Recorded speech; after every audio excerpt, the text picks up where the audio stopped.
Hello, hello. Hi, Gojikins. You got your sticker. Your sticker. Alright, as always, let's wait for the ad to play. It'll play in a little less than a minute, and then we'll get started. Whoa!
Yahoo!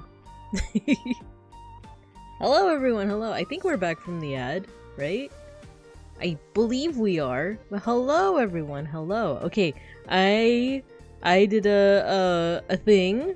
As in like, I'm gonna see if this works. Let me know if you guys hear a sound. We're gonna go into the main room. Ready? Ready? 3, 2, 1.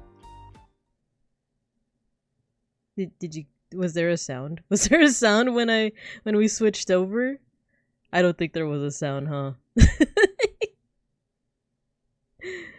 I tried to do this thing where a bell, like a school bell, sounded when we went to the I hate to tell you this. Oh no.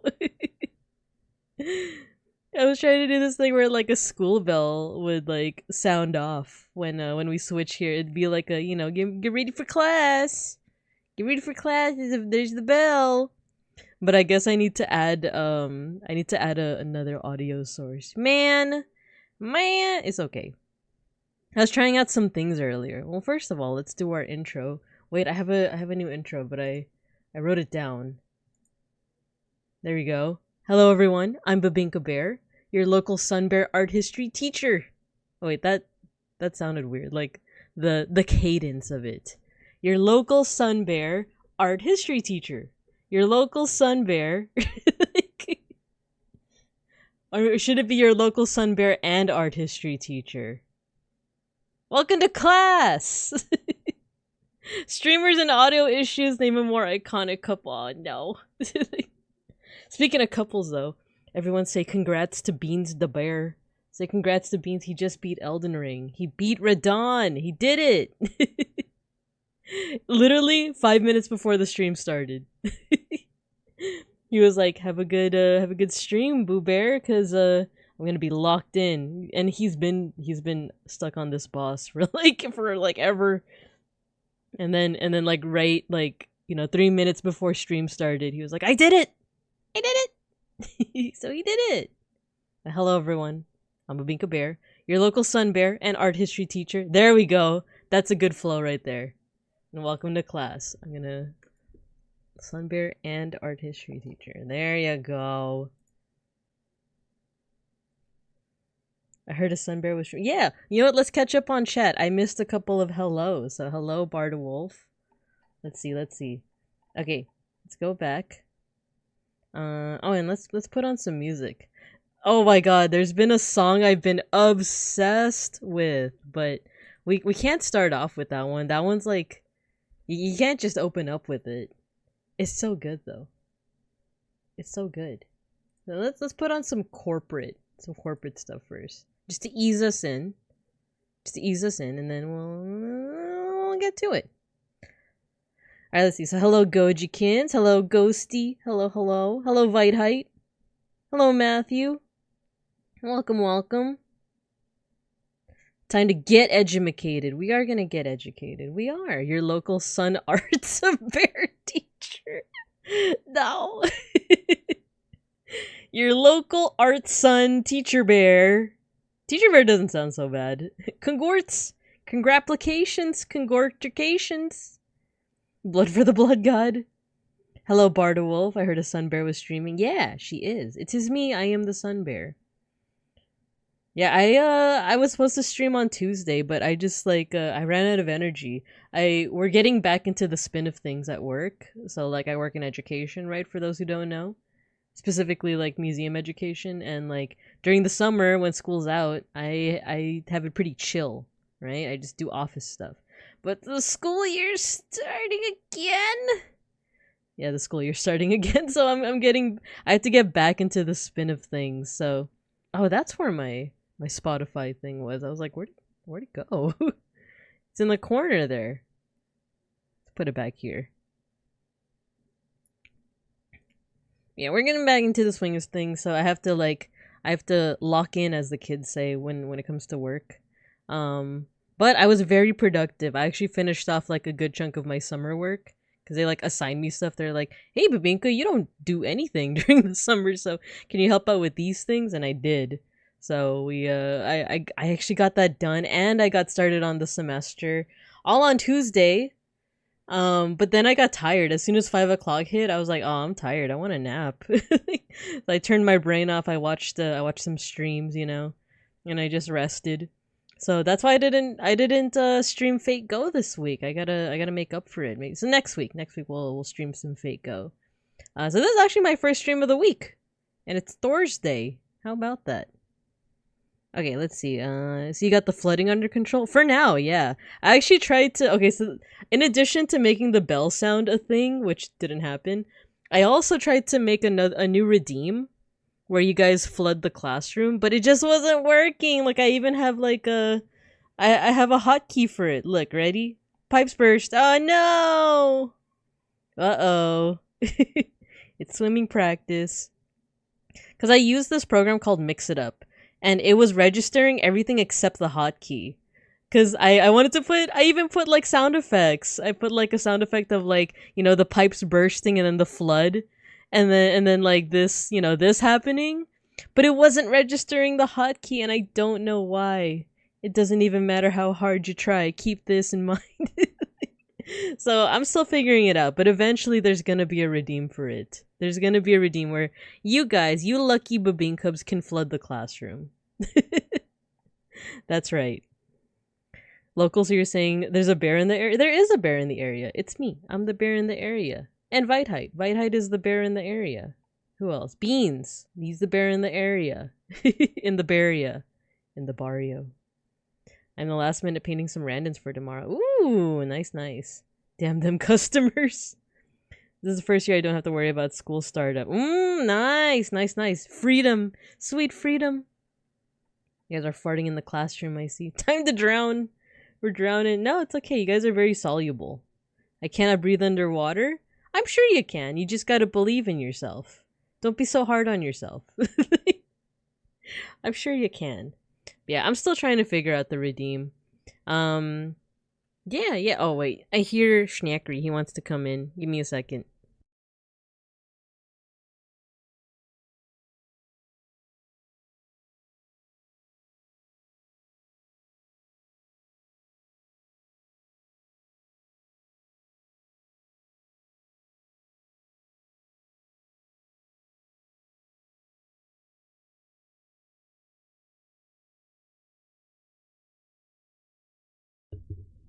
Okay, Schnackery's here, so you might hear some meows occasionally. Wait, we're dissolving instead. Perhaps, you know. Just don't dissolve too much. There's still today's lesson, so don't do it too much. Teacher, I'm dissolving. There you go. That's that can-do attitude. That's you know, at first you were like, I can't breathe underwater. Now look at you. Dissolving in everything. Good job. You get a gold star. Oh, that should be another redeem, huh? Like giving you guys gold stars. When the class floods, we collectively become a simple syrup. Yeah, you guys become a beeplebees syrup, you know? You revert back to being like batter, if you will. Very flavorful, very flavorful. When I opened the door to let in Schnackery, I was hit with like the scent of like cooking. I don't know what they're cooking in the kitchen, but it smells good, and I am kind of hungry, so so I will not eat the beeplebees this time. But yeah. So today I still have a little bit to yap about. You know, it's been 1 week since you looked at me. How long has it been? It's been since Saturday that we hung out, right? So there's a bug in here. Wait. Mosquito catcher, help me! Please! Okay, yeah, it's been since Saturday since we last chatted. There's been a bit to chat about, but for those tuning in, today we are gonna be talking about art appreciation. We're gonna be appreciating some art. So let me walk you guys through what we're gonna be looking at, because it's only 3 things today. So it might be short, it might not be, we'll see.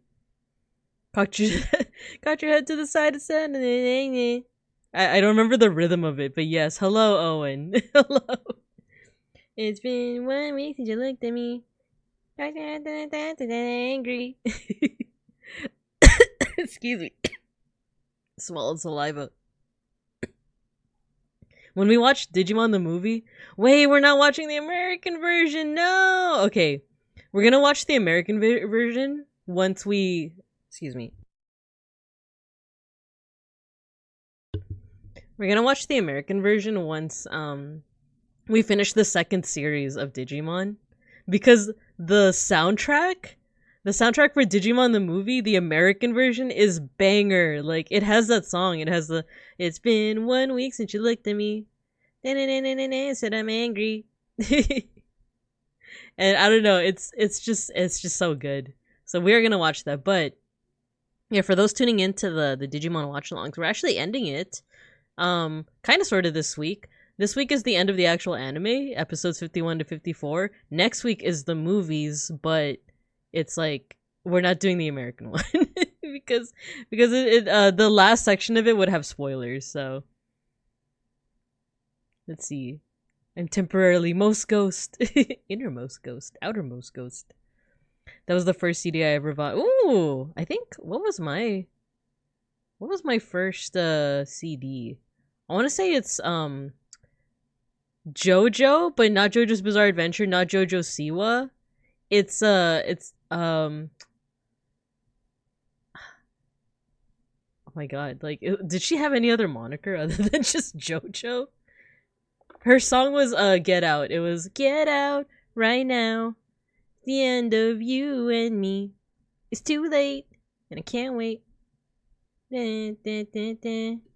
It's that one. Give me a second.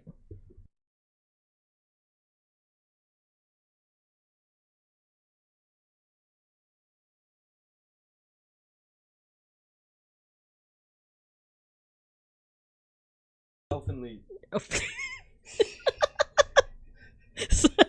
should have told you I was unmuting. I unmuted to say that I'm gonna mute because I'm gonna order some Chipotle. So I'm gonna mute for a second, Babinkubs. Bear with me.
All right, hello again, everybody.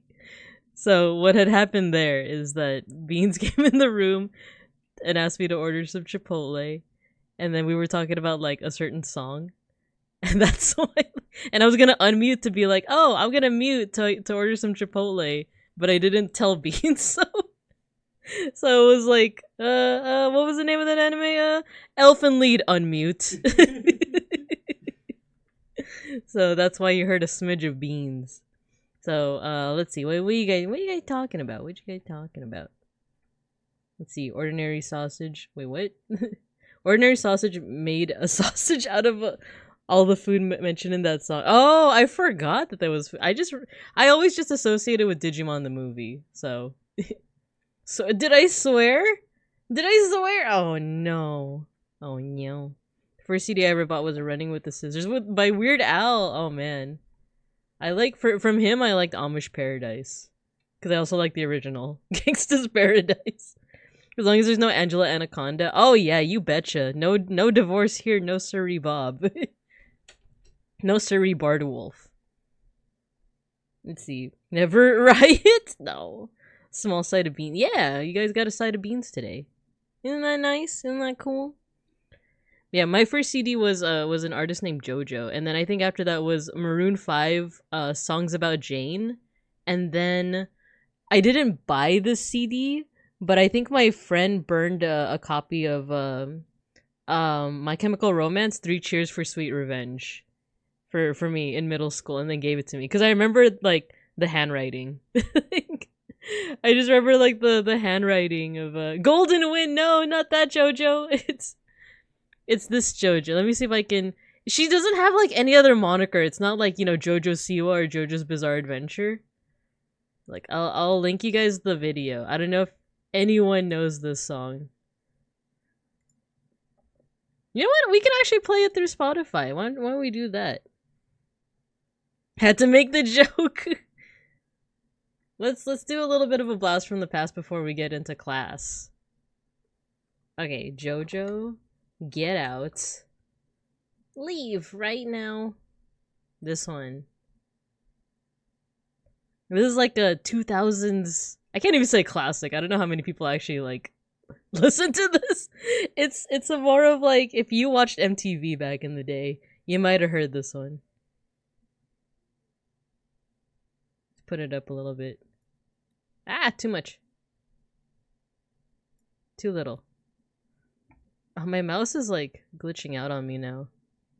There we go.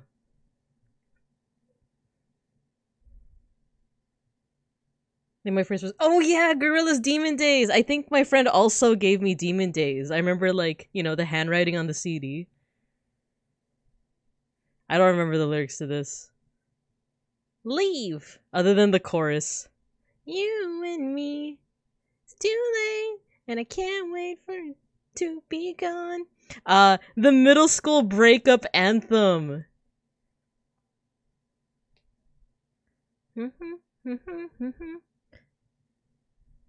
But you were just a waste of time. Oh my gosh. This goes so hard. No, it doesn't. But back in middle school, this is like, oh my god, my boyfriend was holding hands with another girl on the way to first period. Just wait, I'm trying to get my emotes out. Why would he do that?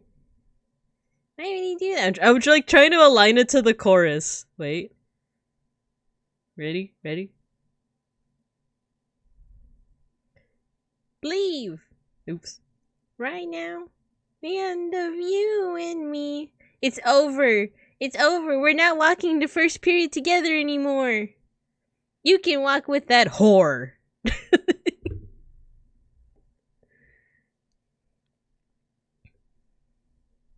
Oh, thanks for the pet. Let's see, Golden One. I think my first CD was Gorillaz. Oh yeah, we talked about that. I think my first CD was Rammstein. America. You know what? I think Beans like that. I think Beans was a Rammstein enjoyer. I didn't really listen to them that much, but I feel like if I did nowadays... Let me turn that off. Let me turn that off. Yeah, I feel like if I did check it out back in the day, I would have liked it. Because he also, like... I didn't listen to a lot of System of a Down when I was growing up, but when me and Bean started living together, we started listening to it. And I'm like, dang, this is kind of my jam. Why didn't I listen to this more as a middle schooler, right? Plenty of tapes before that. Demon Days. Let's listen to Demon Days.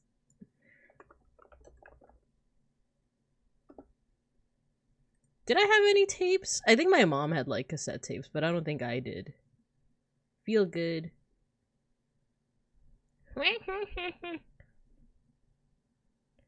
Feel good. Speaking of jokes, what type of studying do vampires do? Research! I love it. I love it, Bartawolf. It goes hard for teenagers. It does. When do we get some TLC? I don't want no scrub. Scrub is a guy who can't get no love from me. Hanging on the passenger side of his best friend's ride, trying to holla at me. Also, I think mine was big. Oh my god, Breaking Benjamin! I forgot about Breaking Benjamin. Dang, like, I would listen to that with, like, a little side of AFI, a little bit of 30 Seconds to Mars. Man, scoots into chair. Hello, May Shark. Hello. Welcome, welcome. We haven't started yet. We'll start right now, though. I feel like I've spent enough time yapping. Hello. I'm a fake Rammstein fan. I've only listened to Du Hast. Me too! Me too! Vite, same. That's like the only Rammstein song I know. As soon as I read the words Du Hast, I was like, oh yeah, that one, the Du Hast. I still listen to Breaking Benjamin. Oh man, it's been a minute for me. I like some Breaking Benjamin sometimes still. Why would you want to break Benjamin? What did he do? Is it like Bane and Batman? Because he's very mean. Oh no. I also still like 30 Seconds to Mars. Even though, is it, Jared Leto? He's kinda weird though, isn't he? He's kinda strange, that one. I also love Gorillaz. It's been a minute. Even though they have a cult? Yeah, no, exactly, Ghosty, exactly. The songs just went so hard. Like, what was the name of that one? In the temple. The music video that, like, was, like, Orientalist as hell, but, like, but, like, it kind of went hard. Okay, 30 Seconds to Mars. The Kill, right? Is it The Kill, Bury Me? Bury me, bury me. Yeah, I get that. Yeah. Benjamin has a lot of phobias. Oh no, poor guy. Lead singer and namesake of the band. He's breaking, and I'm about to break. I still listen to the Hotel song in King and Queens. The Hotel song! Oh my gosh, that's right. That's the one with, like, the weird, was there a scene, like, so yeah, it takes place in a hotel, and then there's a part where one of them walks in on, like, a guy seemingly performing oral. That was just, like, a really interesting music video. Till Lindemann of Rammstein is also pretty weird. Okay, I'll look at... Oh, is that the lead singer? That's the guy? That's the guy, the dude from yesterday? Yeah, you know what? The Kill is the one for the show. Yes, thank you, Ghosty. From yesterday, I think is the temple one, right? Orientalism mentioned. Wrong title. Have you ever listened to Alex? Yeah! Alex is on fire. Alex is on fire. Why will nobody put him out? We'll put him out then. Feel good. Feel good. Okay, now that we're a little warmed up, I gotta listen to the song I've been obsessed with recently. I posted it on the Discord, but I've been so addicted to it. You guys ready? This one, and then we'll get started. Because, oh my gosh, this one makes me feel emotions. I just woke up from a dream. Oh my god, I've listened to it on repeat. Some say they are still on fire. Oh my god. This is how I feel when I'm listening to this. That's where I'll follow. Wait, let me do something actually.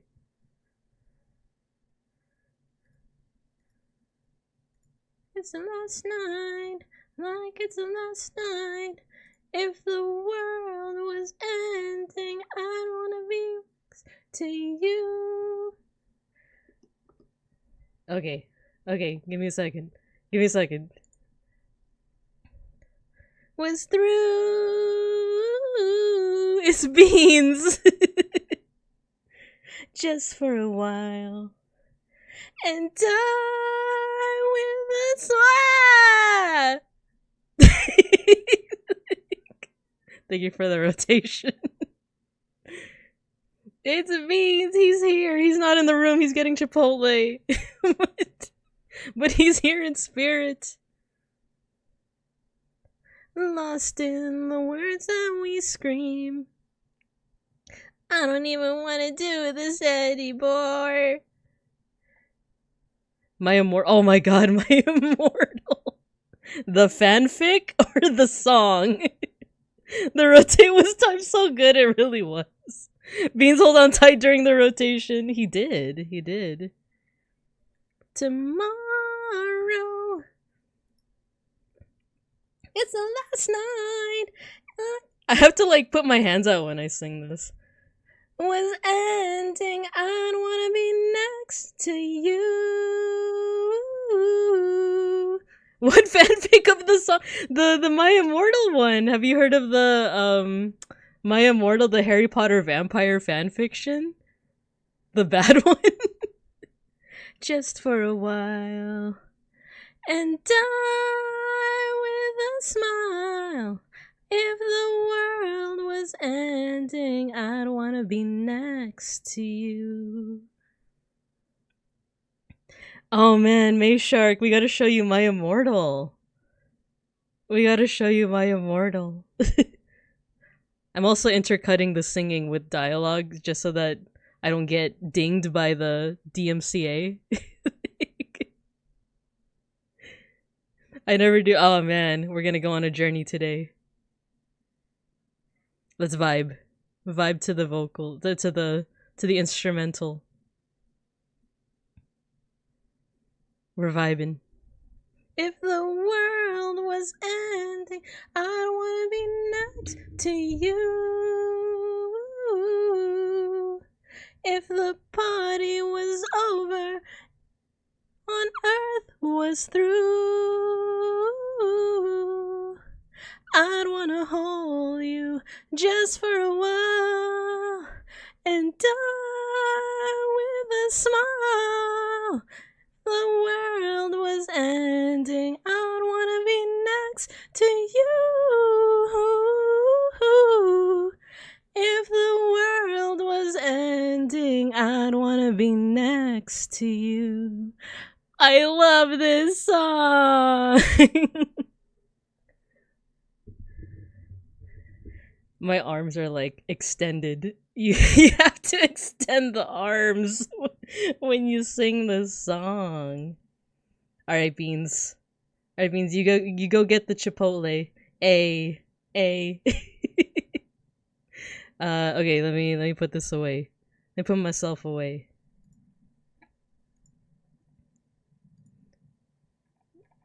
What outfit? Retro. All right, we back. That's campy. Okay, let's get started. Let's actually get started.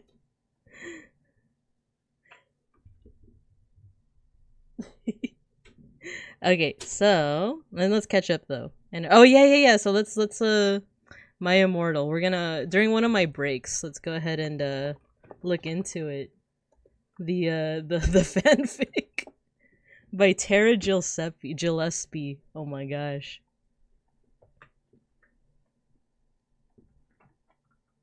Okay, I should put some background music on though.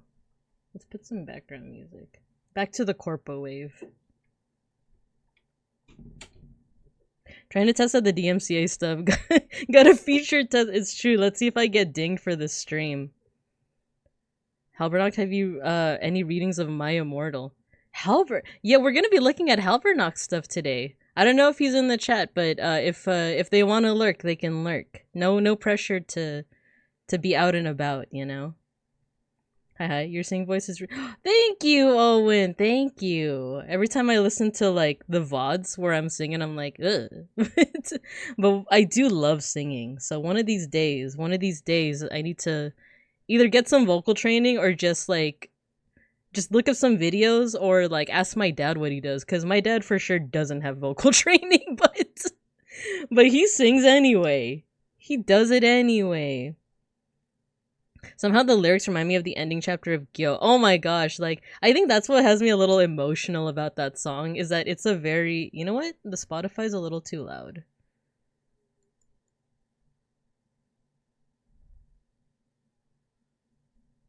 There we go. I think that's so like the lyrics of like, if the world was ending, I'd want to be next to you is very like, you know, it reminds me of a lot of things. It's like Devilman Crybaby, a smidge of Evangelion, you know? It's very like, damn, this is all we have left, isn't it? All that we have left is each other. Wah! But yeah, I like that song a lot. Karaoke when? This would have been a good weekend for it because Beans's fam is out of town. But I kind of forgot about that. And the off collab is the Randon Casper off collab is this weekend, right? So yeah, this would have been, but eventually one day plays Bruno Mars so Binka sings impromptu. I love Bruno Mars. I love it. Okay, I keep saying that we're gonna start and then I end up not starting. So this is what's gonna happen. We're actually gonna be looking at 3 art thingies today. So one of them is actually an exhibit that me and Beans went to all the way back in 2021. More distractions and tangents quickly. So we don't have to do this art. We don't gotta learn today. I was about to go into a tangent about how we used to distract one of my history teachers back in high school, but no, you're not gonna get me. You're not gonna get me this time. So yeah, we're gonna be looking at a really cool exhibit. This was at the California Science Center. I mean, the California Science Center. So this was a while back. It's not there anymore. And then we're gonna be looking at figures by Zako, one of our fellow Babine Cubs. They I think she posted this. I don't remember when she posted this, but it is in the art appreciation channel. And then finally, we're gonna end off with Halbernock stuff. So Matthew was the one who posted their work in art appreciation, but you also sent me a couple of other links as well, right? So we're gonna be looking at 4 different works, and then we'll kind of go from there. How did you distract them? Was it funny? I see what you guys are doing. Fine, I'll just be really quick about it. So my history professor back in high school, my history teacher back in high school, it was like AP European history. He said that if you guys can beat me in a game of Pusoy Dos, you guys know that card game? Then you don't get a quiz today. And he would give us a quiz every day. So our distraction was not only playing Pusoy Dos, but like engaging him in conversation as we were playing Pusoy Dos. And it would be like, asking about his personal life and stuff like that. And I think somehow that is how people found out that he was actually married and divorced to another teacher on campus. And I don't know, we got a lot of like chismes. We got a lot of like mileage out of that. What happened with the history teacher? Knew Goji and his friends used to sing songs in one of their classes. That's cute. That's how you can distract me like, with songs. Wheels on the bus go round and round. Quick, someone quote mythology folktale stories for a distraction. That game Vesper knows. I only know about that game because Vesper talked about it when he was in the Boy Scout. Oh, Pusoy Dos. Yeah. I forgot that he knows that one. I like that game a lot. How would I describe Pusoy Dos? It's like poker but easy. Like you just have to make certain hand combinations. Like it's a playing card game. So you this is a distraction. You guys are distracting me again. You get like a hand of, I don't know if it's like 5 or 6 cards, and then like if it has a pair, that's like something that you can play, right? You can play pairs, but you know what? Someone plays a starting card, and then you have to like play a card that's higher than it. But if it's say like one card, like say you play the 3 of clubs, then you can play like another single card. But then how does it transfer into pairs? I actually don't remember. Like I think if no one can beat what you put, you can change it. And you can put down pairs. You can also put 3 of a kind, but it has to also have a pair with it. Or you can play like full house, like poker hands. So yeah, I want to say that's how Pusoy Dos worked. Play a game and distract with conversation. How clever, exactly. Hatsune Mikuza. No! Matthew. Detention. I'm a fake Pepino. I never knew how to play it. There's another game that my Filipino friends taught me. My Filipino friends that like actually were born and raised in the Philippines. Is it it had an interesting name. It ended with like TS. It's like Bugots or something like that. What if we didn't grow up playing card games? You didn't grow up with the heart of the cards? Oh no. Oh no. Okay, we gotta start. So yeah, this was just an interesting, and we don't have to go into detail with all of these pictures, but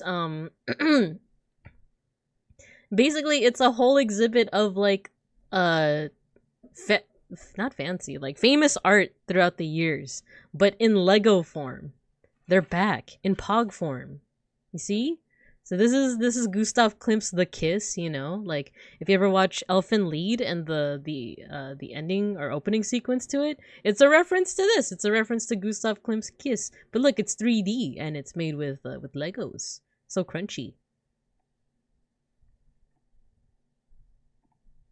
Did I miss some I don't know any mythology other than La Llorona. That was like my first one. That was my first folk tale.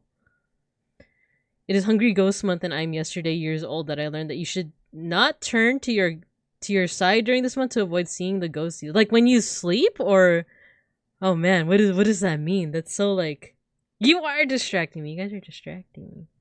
Learn how to play MTG. Nice. Never financially recovered. My uncle tried teaching us how to play poker, but it required us to bet, which mom said was sinful, so cards were banned for a long time. There's a version of it. Oh, hello, River. Hello. Thank you for the raid.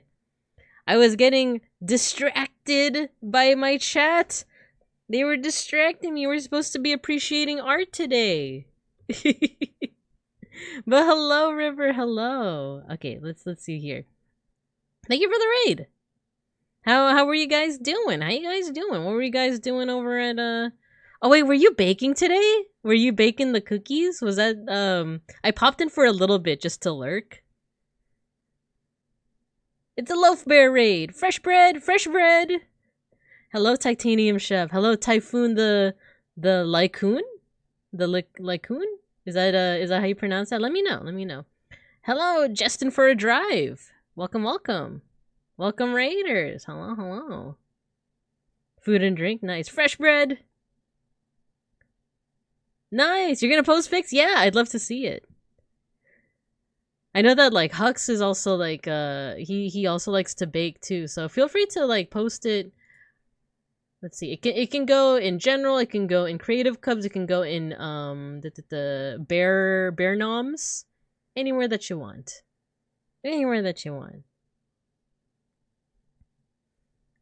How did the black bear bread turn out? That's how you say that? Cool. Welcome, Typhoon the Lycoon. Hello. Yeah. Oh yeah, for any of the... Oh yeah, so I need to do my introduction, right? So, hello everyone. I'm Babinka Bear, your local sun bear and art history teacher. And welcome to class. So yeah. For any newbies, I know that River, you're already in the Discord, but if anyone wants to join the Discord, we kind of just hang out.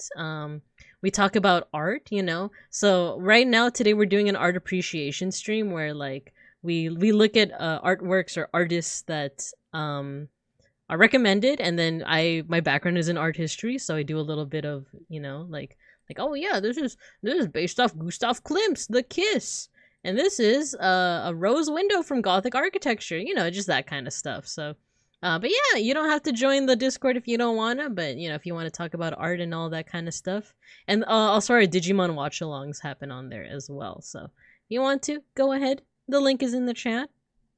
Nail the intro, yeah, nice. And hello, Saku. Hello. Sometimes teacher lets us eat the cars. I do, and sometimes you guys dissolve in the. In the flood waters. So yeah, welcome to class. Before the raid, I want to catch up. I know you guys were saying something. Let's see. Reminds me of the White Stripes music video made of Lego. Yeah. I remember that one. My dad told me about La Llorona when I was little, and I was scared for months afterwards. La Llorona was like one of the first you know, like mythological folkloric things that I learned about, because I grew up in a predominantly like Hispanic community. And I remember the kids would be talking about like, oh, there's La Llorona. Like if you go into the school bathroom, it's haunted by La Llorona. And if you like say her name 3 times, she's gonna get you. Which like, I was confusing that with Bloody Mary, because I think the kids were confusing it with Bloody Mary. So I got a mountain of cleanup, so I will lurk and have you up while I clean. Gotta appreciate the arts. Yeah, thank you again for the raid, River. So yeah, feel free to go on lurk, feel free to raid and run as well, and that goes for your viewers as well. Thank you for trusting me with your viewers, with your chat. If any of you guys have to raid and run, no worries at all. So give me a second, I'm gonna mute.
Okay, sorry about that. Alright, let's go ahead and get started. Let's see.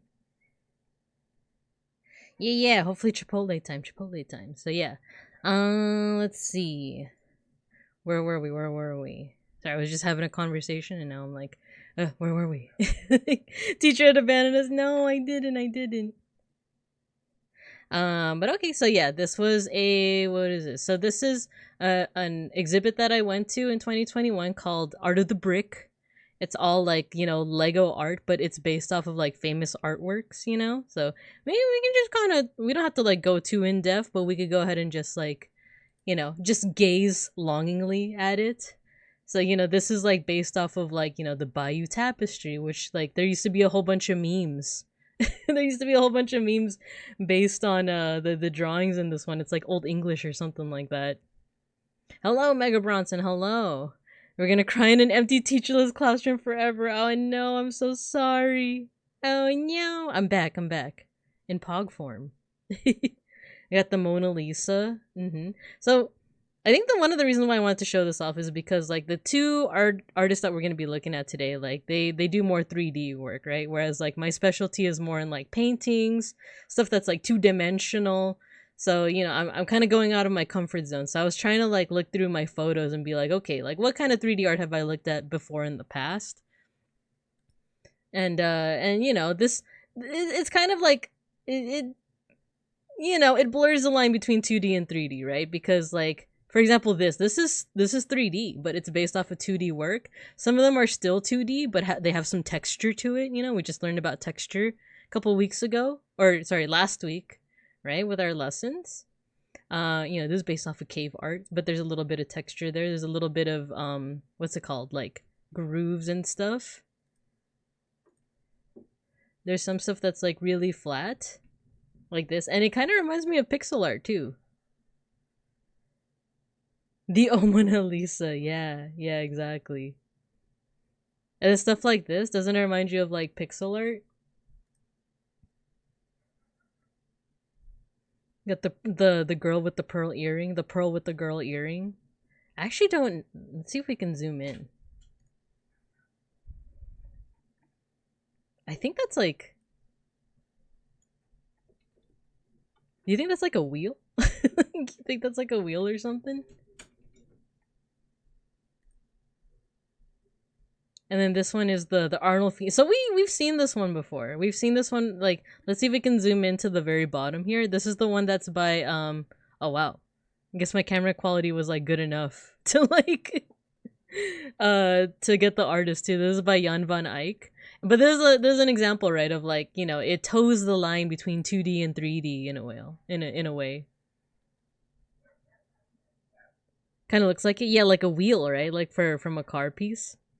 The pearl with the girl earring. Exactly.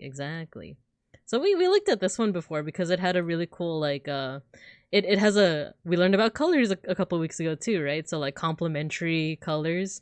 We got red and green here. In the front is the wife, is the woman, but in the background is red. So with complementary color schemes, lo and behold, they emphasize each other. We had spam. I missed it. Those made me think of what would happen if they made an art exhibit game on the NES. I'm surprised if I feel like there's probably one out there, right? It kind of reminds me of the couple months back when we had that collab, Owen. We had this collab for a game called Artrageous, and like the graphics were kind of crunchy because it was a sign of the times. You see, it was it was a nice retro game. Yeah. But now that, because that makes me think of like the collab we had, Vite where we played the executive game, which is also like a super super old game. But it's like, oh yeah, like what would all these art pieces look like in like pixel art or in Legos like this? This one's really cool too. This one, is this Monet? Claude Monet, yeah. It's barely visible, but this one is cool because like when you zoom in like this, it kind of just looks like a random assortment, right? And then like, oh, look at this cool shape here. But then when you zoom out, that's when you see like the the image, the dusk, right? San Giorgio Maggiore at dusk. Oh no, more spam. What's happening? What's happening? Mamma mia. Here we go again. So nice of them to include a Game Boy camera. Oh my gosh, that brings back memories. Yeah, the ones with kind of like it's like super low, not quality, but like fidelity, I guess. To Detroit Bot. It looks like you're looking through frosted glass. Yeah. There, it's funny that you say that, because right at the very beginning of the exhibit, there was this stained glass, and that's not the same as frosted glass, but like it has a pretty effect, right? Like, can you imagine that stained glass, but Lego, but pixelated? Very cool. What else do we have here? Oh, here's the Van Gogh, the infamous Starry Night, right? And when you know what, this is one of those things that like gets a little bit more impressive when you zoom in too, where I don't know, like you see that there's a little bit of texture. Some of these pieces are raised up, right? There's a bit of dimension to it. But also, like, how did they get that swirliness, that painterliness? Vitruvian Man, this one they really made use of the layers, where it's like one layer is the guy with his hands like at a 45-degree angle, the other like the lower, or I actually can't tell, but yeah, the other layer is like him T-posing, Yeah, this exhibit was really cool. We actually went for my birthday in 2021. Touch. And then we got some still life with still life jug and fruit. I don't think I have the artist for this one. Oh, no. But, okay, this one specifically reminds me of those videos. Have you seen those ones where it's like stop motion animation, but it's like someone cooking in a kitchen, but they have like a real knife and they cut into this, but it's stop motion, so it looks like they're actually cutting into oh, you know what? This isn't an avocado. I thought it was an avocado. A fresh avocado. I think these are pears. I like pears.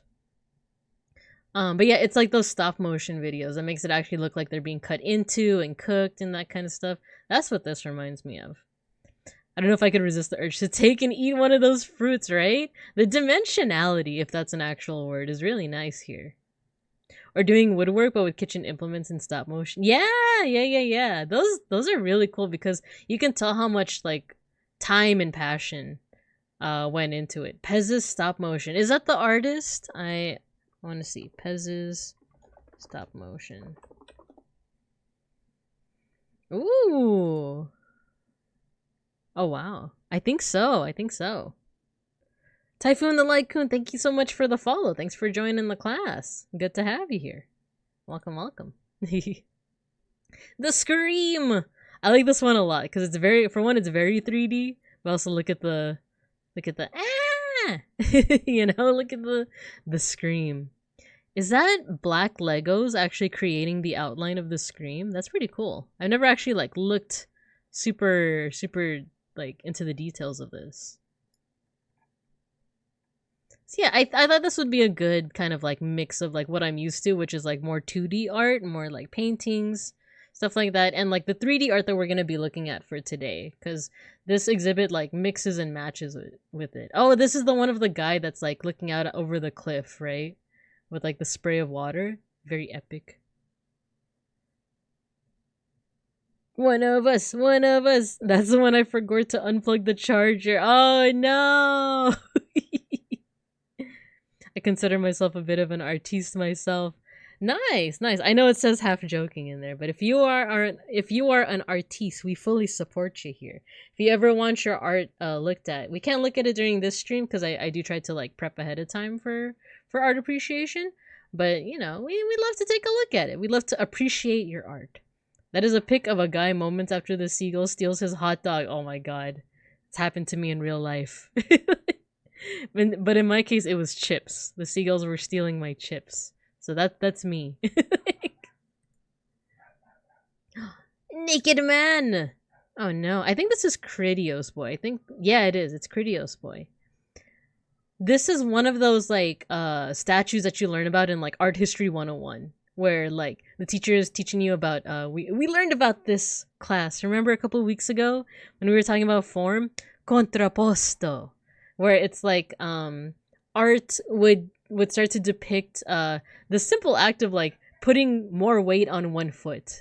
Because before it used to be like, especially in Egyptian art, it was a little bit more like you don't see that contrast. You just see them like on their 2 feet, not swaying one way or the other, which is very stable. It makes the statue more stable and less prone to breaking, but it's not super dynamic and it's not super like naturalistic. Like that's not how people always pose in real life. Whereas like once you get into Greek art and works like Critios Boy, you start to see them peanuts. You start to see them with what's called contrapposto, which is this whole idea of like putting your weight more on one foot, which then that's the opposite. It's a little bit more naturalistic. It's a little bit more realistic. People actually pose like this when they just stand around, right? But that makes them more prone to breaking, as you can see, like both here and in like the original art.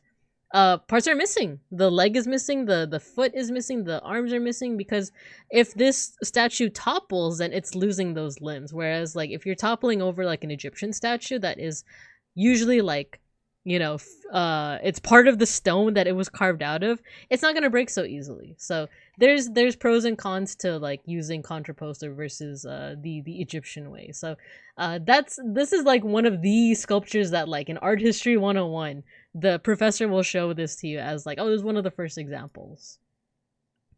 Boobies with the booba Venus.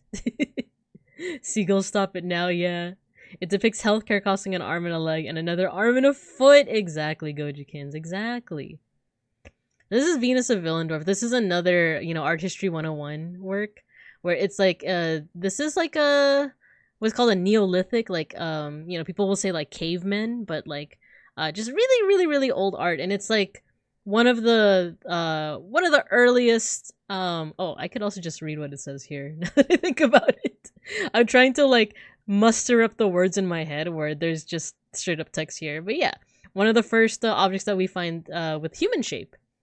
And it's not supposed to show Venus as in like the Roman goddess of love. It's more of like a generic umbrella term of like, oh, this is like a female form that might have been deified. We don't know for sure. But like they were admiring the female form, so to speak. So, you know, you may not like it, but this is what peak Venus performance looks like.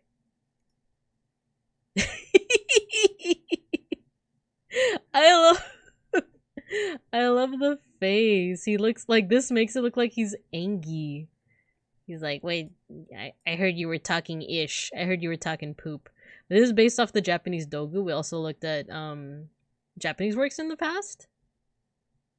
Ye olden fan art, it's true. Could one argue that making the peanut smaller was a big brain move to make sure it wouldn't break off over the years? Yeah, actually. That's a really good point. That's a really good point that, like, you know, it's most likely that they didn't depict it, you know, erect and bigger because it would be more prone to breaking. So, yeah, I would say that that's a big brain move.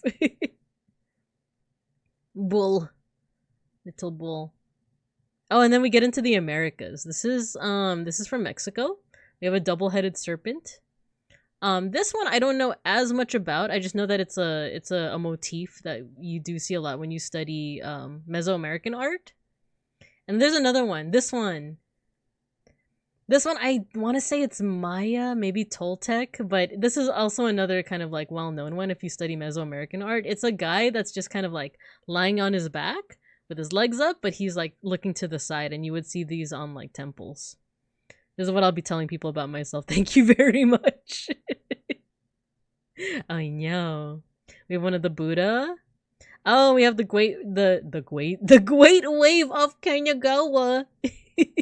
It's this is the one by Hokusai. And this one is a little bit more flat, but there are some layers to it, right? Ooh, it's a cool wave.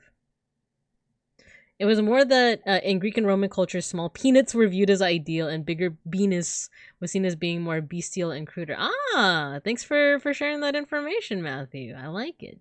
Wave woo. From wood block to Lego block. Yeah, you know what? I've seen.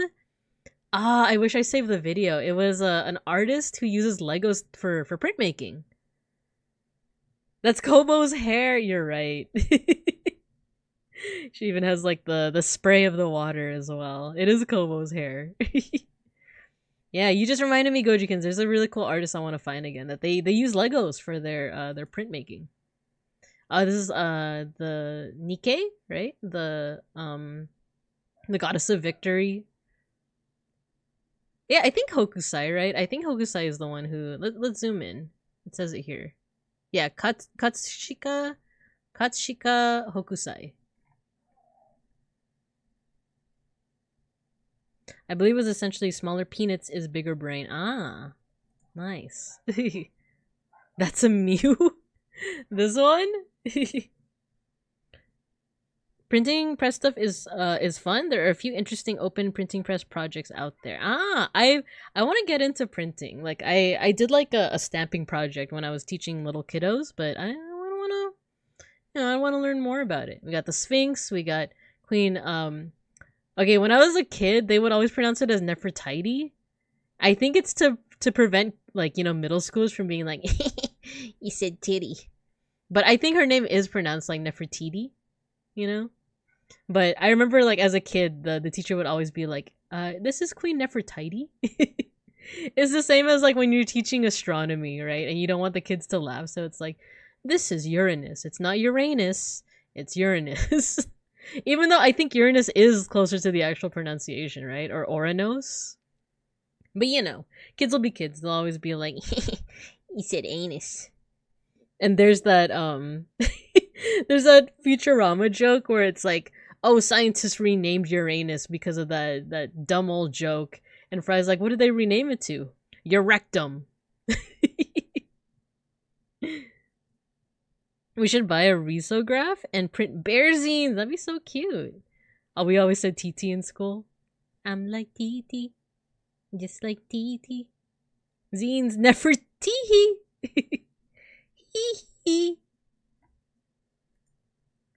Oh, and this one's cool too. This is a mask from Benin. I think we looked at the Benin bronzes last time, right? Last week when we were talking about texture. This is a cool texture. Oh my god, you know what? I never noticed this. Look at the ridges. Look at the edges. It's little people. It's little guys. Oh, we have an ad break. Let me snooze this. I think I'll get to the end of it before the next ad break starts. That's pretty cool. That's a pretty cool way to do that texture, right? So yeah, this is an example of this is from Africa. This is from Benin. We looked at the bronzes before, but I don't think we looked at. I actually don't know what kind of material this is. I can barely read it. It says ivory and iron. I want to say that's pretty impressive.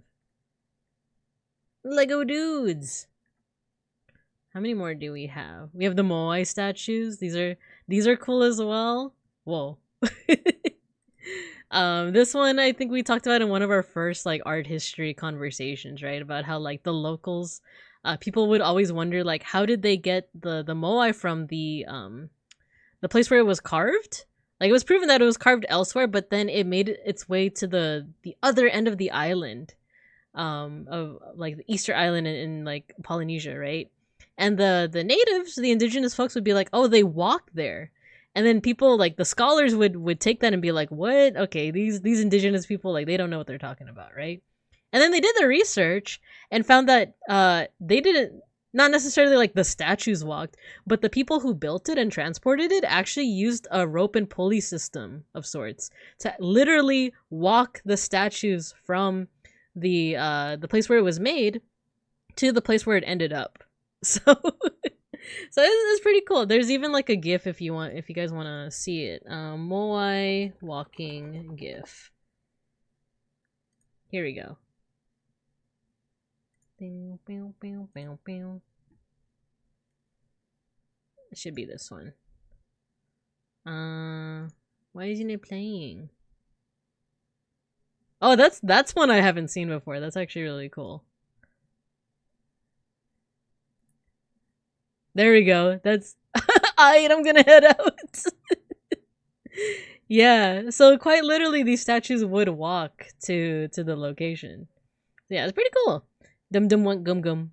They walked till their leggies fell off. A rocking and twisting motion. Yeah, exactly. Like we do on job sites and construction. That's pretty cool. That's pretty cool. I didn't know that. And then this one, I actually don't know if it's based off an actual piece of art, because later you do get to like art pieces that are like, I don't know if they're based off famous works or these, they were just getting creative with them, right? Like this one's pretty cool. Emergency exit only. This one was cool because it was like, it's one of those ones that you have to angle it correctly in order to see like the full picture. Waddle waddle. And this one, it had such cool lighting. It's a dinosaur. Towel and chinelas and slippers, right? And then so this is getting near the end. So after a while, we just started seeing animals. They started. Oh, this one was cool too. It's like animals made out of Legos. And then big ol' whale, flamingo, and I think. Is that it? Oh, of course. How could we forget the polar bears? Yeah, this was a really cool exhibit. I'm glad that we went all those years back. But yeah, like I said, this is meant to do not touch, no tocar. But yeah, this was like hopefully to kind of warm up my art appreciation muscles as well, because we're now gonna be looking at some 3D stuff. We're gonna be looking at some 3D stuff. The cola bears, exactly. They love this stuff. They love the cola. So yeah, that was the exhibit. I know I kind of like just briefly went over like some of these ones. We can look a little bit more into it. Rain. What does this one say? It has a piece count. Like how many pieces went into making this. Rain, rain, go away. Come again another day. This piece originally began as teardrops but felt more like rain by the end. The drops have dimension as I experimented giving depths to my hanging wall pieces. Oh, so it's a message from the artists themselves. Pretty cool. Yeah, these have dimension because as you can see, like there's a shadow being cast. That's not like darker Legos. That's like it actually casts a shadow from like this big old bump to down here. Yeah, pretty cool, right? Pretty cool. I kind of want someone to do the calculations on how many Legos would be needed to make a life-size blue whale. Oh my gosh. Okay, you know what? We're gonna let the ad play. We're gonna have an ad break in about a minute, all right? And in that case, we're gonna get back and get right back into looking at Zako's stuff. But yeah, for a blue whale, I feel like someone must have had done the calculations, especially if this is one of them, like for an orca, like a life-size one. Man.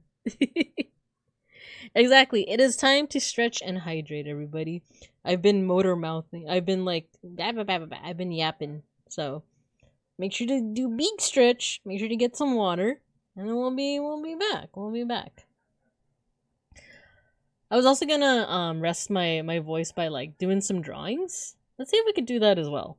Reach for the sky. Put your hands in the air, and wave them like you just don't bear. Yeah, I believe. Yeah. I think these ones are also cool. Because it's all one color, right? Except for like obviously the black for the eyes and the. Or actually, I think the eyes are like a metal piece, but black for the nose, for the claws. But otherwise, it's all white, and yet because it has like dimension to it and it casts shadows in different parts, it doesn't look all white. So yeah, I just think that's really cool. I just think that's cool. I just think they're neat. All right, let's see when the ad will start. We'll just go to BRB screen. Rest your voices, or I should rest my voice. Rest your voice, get some water, big stretch, and I'll see you guys when the ad break is up. Oh, I think it's unfortunate you might have to dip now. It's been chill. Might tune into another stream. Yeah, of course. Thank you for the follow, Typhoon. I appreciate you. I appreciate you.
Alright, I think we are back. We are back, right? So, you guys should... I'm gonna rest my voice a little bit more. Just a little bit more. But you know what you guys should do? If you guys are in the Discord, go to Bear Noms. River showed pictures of the cookies that they made. The little bear cookies are so cute. And they got like the chocolate decorations too with sprinkles. It's super... Oh my god, there's one with the little like... There's one with a little frowny face. Give me a second. Isn't that cute? Look, I like the little frowny face. He's so mad. He's so angry. But yeah, check out the pics in the Discord. If you're in the Discord. No worries if not. Okay, we're gonna look at Zako's stuff next. Yeah, you know what? I think my voice is good for us to keep on going, but I think after we look at Zako's stuff, I might take a little bit of an extended voice break. I might draw something in pixel art. I just don't know what yet. So we'll go from there. They're adorable? Yeah. Okay, so let's get into like looking into some 3D stuff, shall we? So if you guys have tuned into art appreciation streams before, you're no stranger also to Zako's stuff. She posts a lot of different model kit builds, oftentimes with this is a scope dog, I believe, right? I feel like she might pop in and be like, actually.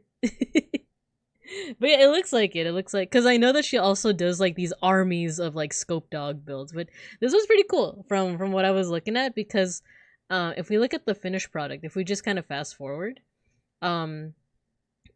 it's this scope dog, but they're in a shell.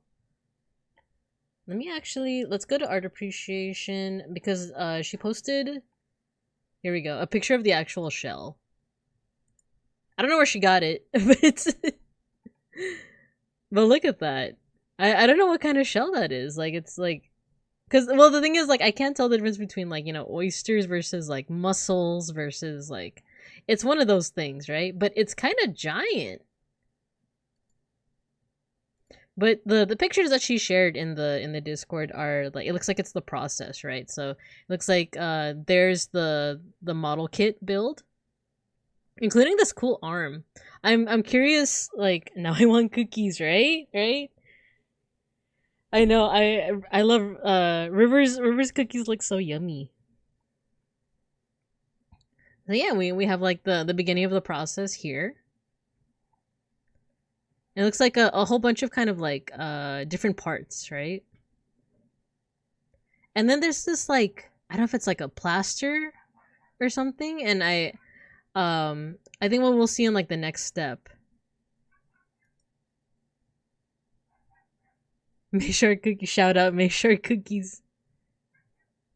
Oh yeah, Mayshark is a cookie shark. And yeah, you guys should also check out Mayshark's channel as well. With the makers and crafting.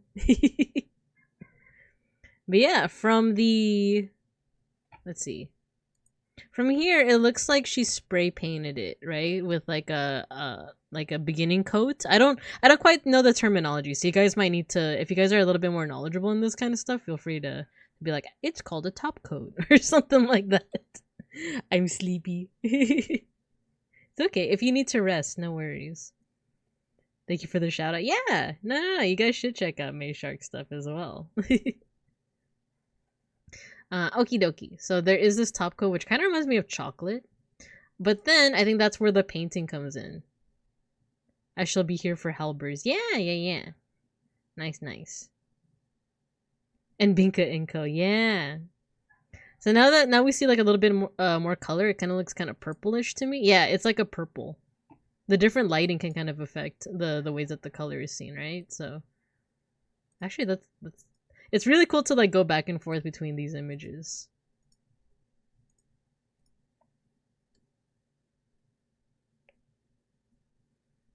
I did summon him last time too. Yeah, no worries. Let's see.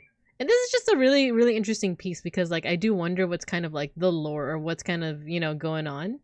I think if Zako does pop in, or if she doesn't, that's fine as well. But I'm interested in what the concept was, right? Because it seems like it's coming out of this really cool mollusk shell of some kind. But there's also parts here, so it's almost like do you think this is supposed to be some kind of like is foxhole, I guess the term, right? Are they in some kind of like foxhole? But she used the texture of the shell as kind of the like the to kind of give it like that sense of like of a background. I don't quite know if it's making sense, but like it's like the texture itself kind of like lends itself to being seen as like, oh, this is like in the middle of a war ground or like some kind of foxhole. I saw that. Are you tagging Zako?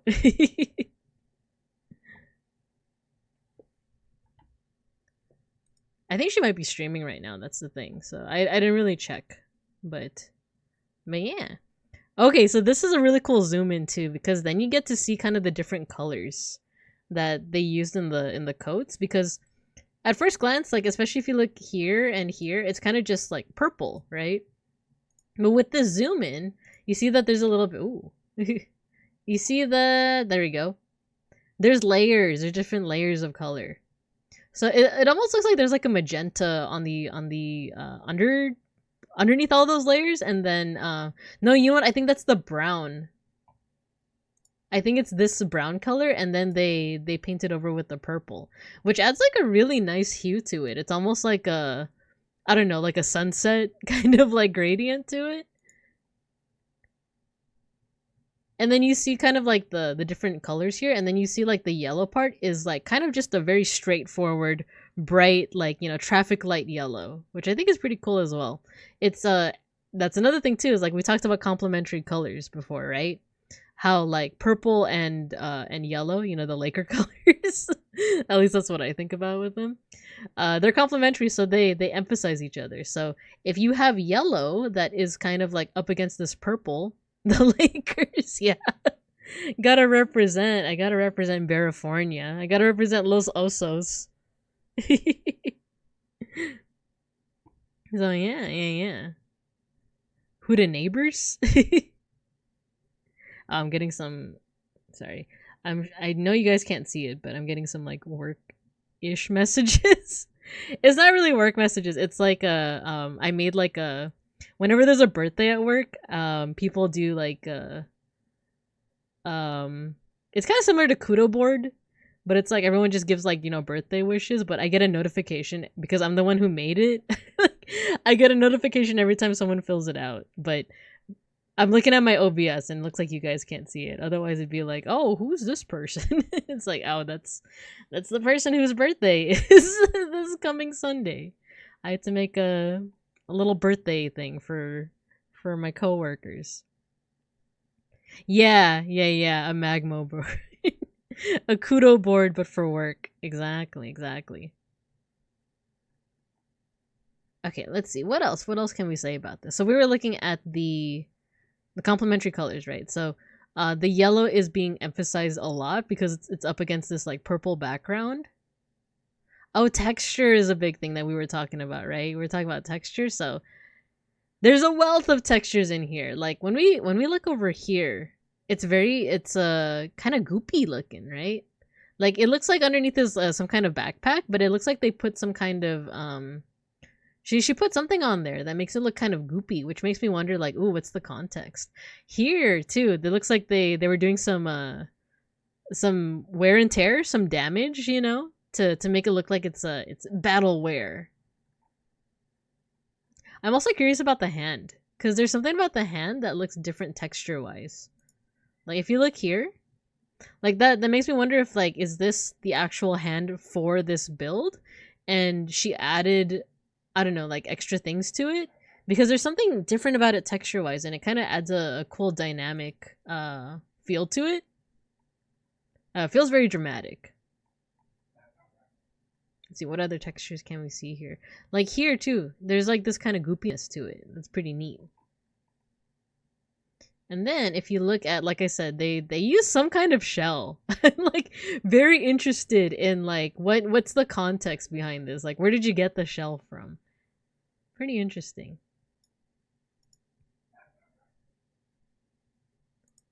Yeah, what else? What else? Oh yeah, let's see if like all of this plasters. Oh, you know what? Cuz when I was looking here, I had assumed that she had like melted this part with like a lighter or something, right? But I think this is plaster, right? Or whatever this stuff here is. And then it was painted over and then painted over. So it does add a really cool kind of like battle damage effect to everything. And I think that also contributes to what that like goopiness is, right? Did she list the materials used? Let's see. She just said it's a diorama completed for a competition. Ah. Yeah, very textured in a way. Alright. Is there anything else that you guys want to say about this work as well? Because I feel like what might happen is let's see, is she streaming right now?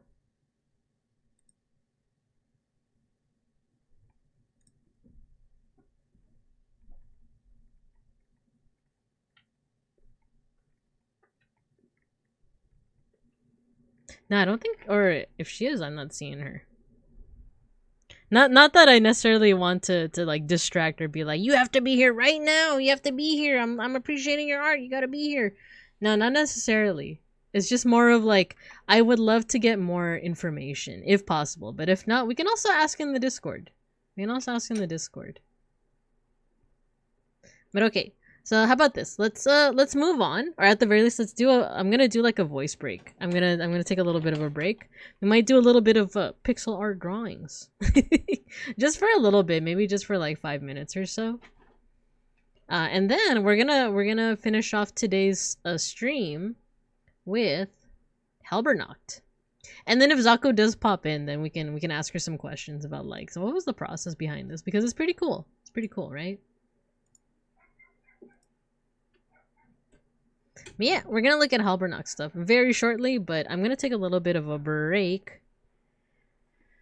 So let's see. Let's put away my main browser. And then I'm gonna bring out Sprite. Just because like when I was doing the Casper art last Saturday, I don't know, I was really enjoying it, and I was like, I need to do more. I want to do more pixel art. So how about this? Let us drop in Sprite. There we go. We have a silhouette. Art every day. That is one thing that I want to do, by the way. For there's an art challenge called Slow Timber. I posted about it in where was it? Creative Cubs in the Discord. And it's a really I like you know, like in October there's a lot of drawing challenges, right? It's one of those like, oh, draw every day. Like Inktober I think is like the most famous one. But the one that I like is one called Slow Timber, because it's just chill. Like it's not as many prompts because they don't expect you to draw every single day. Because for me, I get burnt out if I try to like draw every single day, and I almost never finish those challenges. So for Slow Temper, it's one prompt per every 3 days. So that's why I like it, because then you could take your time. You're not burning yourself out, you know. But yeah, so I do want to do something, and I'm thinking that it should be pixel art. Maybe something at this scale too. So but I don't want to start it until, you know, September actually gets here. But yeah, that's what I was thinking. So I have an idea in mind. So what's gonna happen is, like I said, I want to take a little bit of a voice break. So that means while I draw, I'm gonna be muted for a bit, and I can still respond in the chat. But yeah, if you guys have any, I don't know, I have a drawing idea in mind. But if you have any recommendations, you have a doodle request. There's no guarantee that I will do it, of course. I might see your request and be like, nah, but you know. It's so satisfying to see people make it. Oh, my artist did Inktober a couple years ago before the guy who started it ruined it. I heard about that. It's so satisfying to see people make it even a week or two. Yeah, it is. It is. Like, I guess that's pretty fair. Like, even if people do burn out, it's still fun to at least start, right? I wanna rock and roll all night and do art every day. But okay, you know what? I feel like I should type a message as well. Or do I still have my mute button? Let me test something out. I do. But it's not Pomodoro time. Well, I gotta find out where that is now. Okay, where's that text?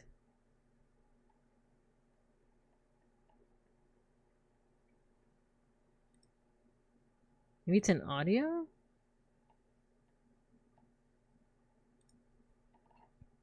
Oh, here. How about this? I'm muted to rest my voice.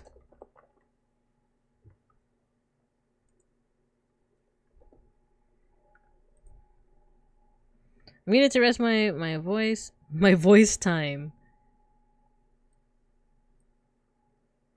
Just for 5 minutes.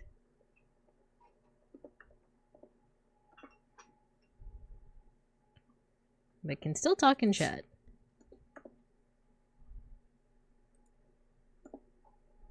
There we go. So yeah, I'm gonna go ahead and mute, and I'm gonna do a little bit of drawing, some doodling. And then we'll get back and we'll look at Halbernock's stuff. Alright? Let's do this.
Okay, I think that was over 5 minutes. I think that might have even been 10 minutes. But yeah, this was a speed. I'm speed. A speed attempt at the cover art for that one Lady Gaga song I was listening to for Die With a Smile. If you guys look up Die With a Smile, look at the album art, or not the album art, like the cover of it. It's this. I'm Lady Gaga. I'm Lady Gaga. Maybe there should be a little bit more like, you know, like that. Have a little bit of shading in there.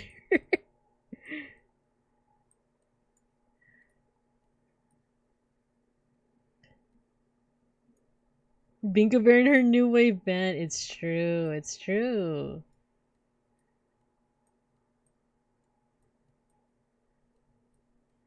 Sorry, let me just put these as finishing touches.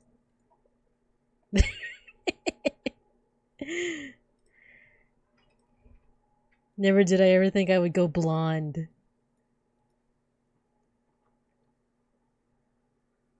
Let's go. Oh man, I kind of like it. It's kind of derpy, even though I look kind of depressed.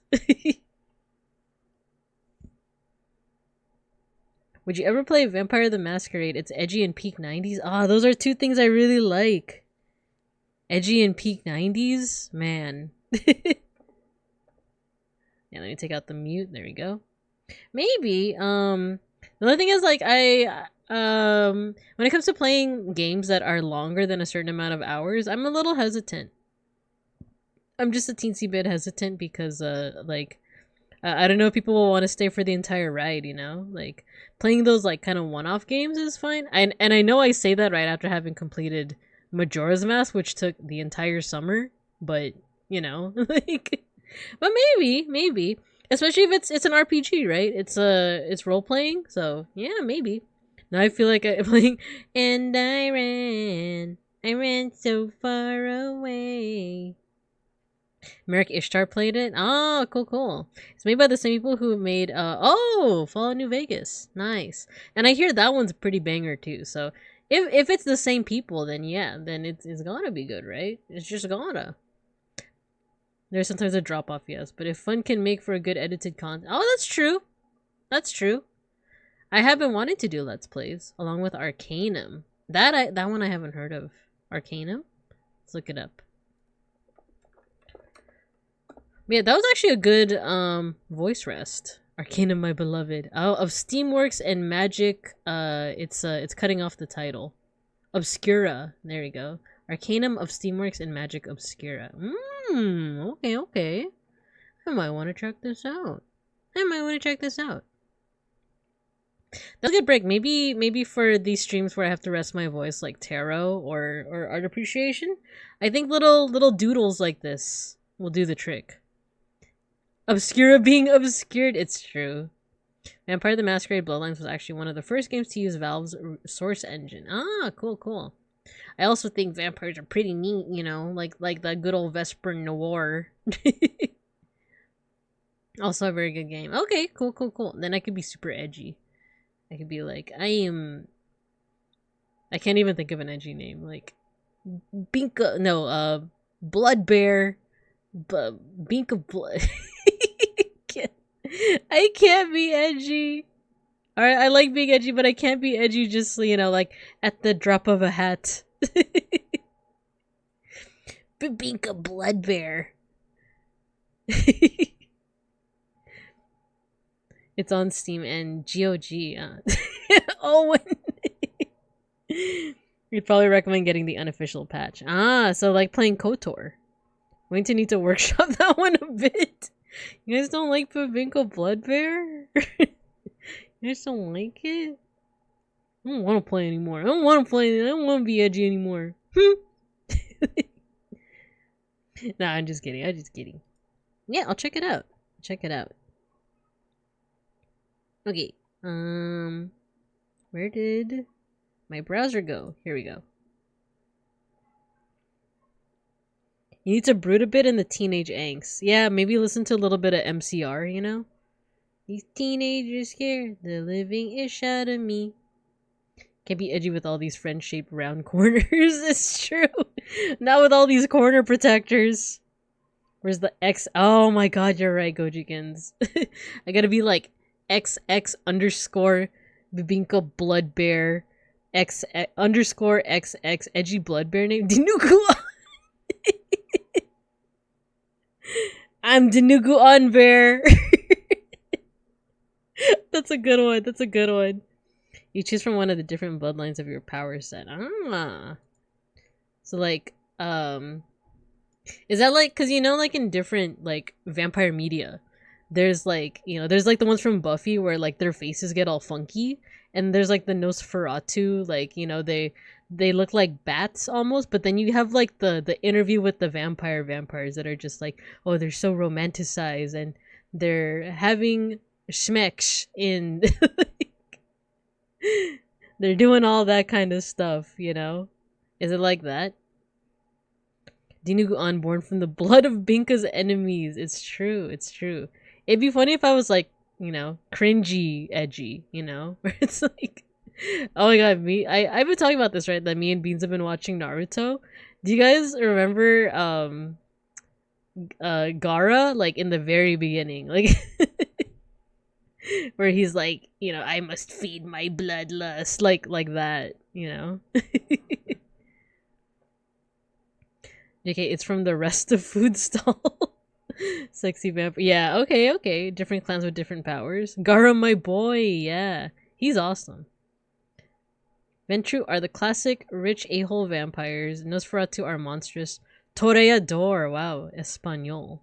Being the sexy vampires, Malkavian being insane. I don't know why that's kind of funny to me. It's like you telling me that I can either be sexy and insane but not both. What a rip. Like, Shamir, who are blood mages, Bruja, are more physical. Gangrel, who are more bestial and can transform. Ah, okay. Are the schizo magic vampires? They are fun. Ooh, okay. Maybe. Strigoi? Isn't that like isn't that like the Latin name for bats or something? Or is that oh my god, it was in Blood Plus. Didn't Blood Plus have like a Chiropteran? I don't remember where Strigoi where that's from. The armor for the insane one is a stripper cop outfit for the ladies. Oh my god, it's like have you guys ever played that one South Park game? Stick of Truth? Where like the strongest spoiler alert, I guess, for Stick of Truth, but I think the strongest armor is like a stripper outfit.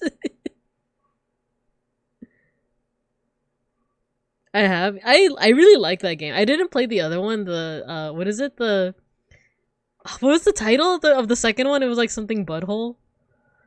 The separate butthole, or like I haven't played that one, but I played the Stick of Truth. It was really fun. Fractured butthole, yeah, it was that one, the fractured butthole. From Wiki, Strigoi in Romanian mythology. Attributed to making transform an animal. Oh, okay. Dracula may have been a modern okay. Interesante. Dang. You guys are edumacating me on these things, because I just like how edgy. Like I just like the edginess of it all. Learn the word from Powerwolf. Cool. All right, guys, shall we get into it? I think an ad break may start in like about 15-ish minutes, but I do want to dedicate a good amount of time to looking at Halbernock stuff, because I know that a lot of you have been recommending him. I know that when Matthew recommended him for art appreciation, at least 2 folks were like, oh yeah, like this person definitely deserves to like get their stuff seen. So well, not seen. This person's like a big VTuber, aren't they? Like, they're kind of a big deal. But like, at least the chance for me to also take a look at their work. So, you know, disclaimer, as we saw also with what I was saying about Zaku's stuff, is that like, I'm not an expert when it comes to like, mini painting or like 3D stuff. I'm more of a 2D person, you know, but I'm gonna try my best. you know, right off the bat, like you already see some like cool texture and color stuff, right? So let's see. Oh, thank you for shouting out Halbernacht. Yeah, he's playing Warhammer. You can choose your flavor of edge. Nice. Wait, that's like when I read that out loud, I was like, wait a minute. There's also other Bloodlines in tabletop games, but not playable in the video game. Okay. Are we discussing Monster Hunter removing gendered clothing? So now there's a bunch of people with female characters that want to wear modest clothes and male characters who wear really skimpy clothing. I actually didn't know about that. Is that like the newest Monster Hunter, the Wilds? Because that's kind of awesome. That's kind of awesome. Okay, so Matthew sent me four different these are all on Instagram, by the way, like Instagram videos to check out. They're these really cool turnarounds. I don't know if that's the lingo, you know, of different models that Halbernacht made. So there's this one, the Chaos Knight, Turnip 28 forklift, which from what you told me, Matthew, this is the inspiration for that one emote that Omona made of the the forklift with Randon. So we'll look at that, and then this one is kind of insane in the membrane because it looks like a sesame ball, right? Just you wait, Bipping Cubs. Look, it's a build. Like, it's a freaking build. 3.5 hours. No lie, I would have expected like more, like 8 hours. Like, that's a whole shift, right? But you got it done in 3.5 hours. That's kind of sick. So yeah, we're gonna look more into detail for each of these builds, but I just wanted to kind of like show you what to prep for. So, and then we got this last one, the Takodachis. It's Ina's mascot, but with some little guys on top. So yeah, that's what we're gonna be looking at for this section. So we're gonna go a little bit longer on Halbernacht stuff, but just because like it's also a good learning opportunity for me too. Like, if any of you guys want to chime in when it comes to like analyzing 3D stuff, feel free. But I'm gonna go off of what I know, so that includes color, that includes texture, stuff like that. So let's see. No, we're talking we're talking Vampire the Masquerade, and now you want to reinstall it. I think so. I skimmed it. Okay. I'll check it out. I'll check out the Monster Hunter thing, because I played Worlds. I liked it. But yeah, that's the emote, Matthew. Yeah. Okay, so let's take a look at this one first. Right off the bat, we have the cool colors. We have like this kind of like fleshy purple, but then there's like this more iron purple that's closer to blue. And then there's yellow. There's also yellow, and like there's like the goopy part over here, which also awesome textures. I'm kind of curious as to like how they got that effect. Like, is it like my first thing would be like some kind of epoxy or some kind of like glue gun type thing, but I don't know for sure, you know. But it looks like they have shades of yellow, right? And it's that chartreuse yellow. It's the kind of, you know, like yucky yellow green that's kind of poopy looking. But they used it to like really good, like they used it really well here. Because it kind of adds to that grungy what's the word that you guys were using, that Matthew, that you were using to describe like Warhammer stuff? It's kind of it's not grimdark. Is it grimdark? Like, it kind of has that feel to it. Yeah, grimdark. Exactly, because that's the thing with chartreuse. So like, you know, have you seen those like Twitter threads that are like, oh, this is the perfect color, this is an ugly color, and it's usually, you know, it's usually like a green yellow. It's like a yellow green that's like usually associated with like poop or something like that, or pee pee.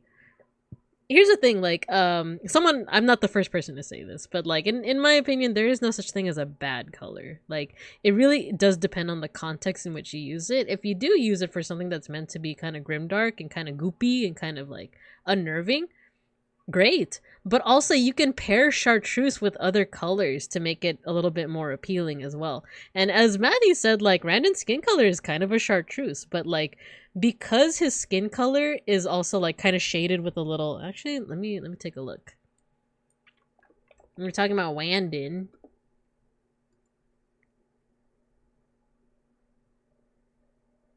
I would say that Randon's his skin color is a little bit more green. It's more on the green side than Chartreuse, but yeah, like even if he was Chartreuse, if you pair it with the right colors, it could look really nice. Thanks for shouting out red.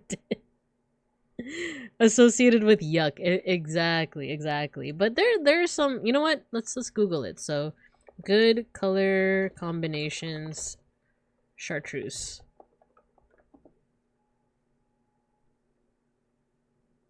Yeah. Okay.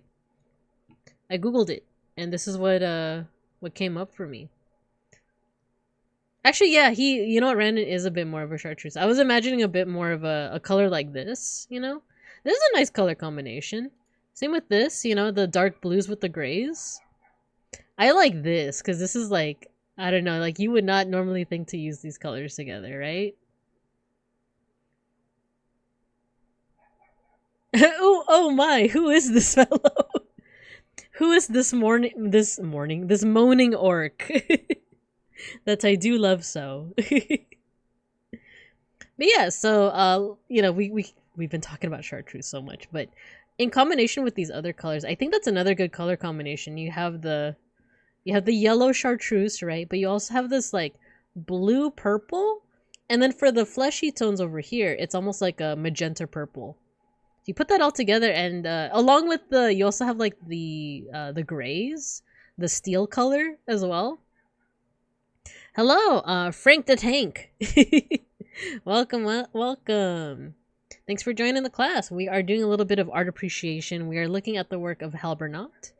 I'm not really an expert with like 3D art in any way, but I'm kind of going off of stuff like color, and then the chat is helping me as well. So let's actually go back here, because remember how, like I said, this is a really good color combination. Notice how it kind of matches. You do have like other tones like the purples, but you know, you have the steel colors over here. We have some darker blue tones as well. Let's go back. So yeah, you see you have the Chartreuse, you have the purple, you have the magenta purple, and then you have the steel color.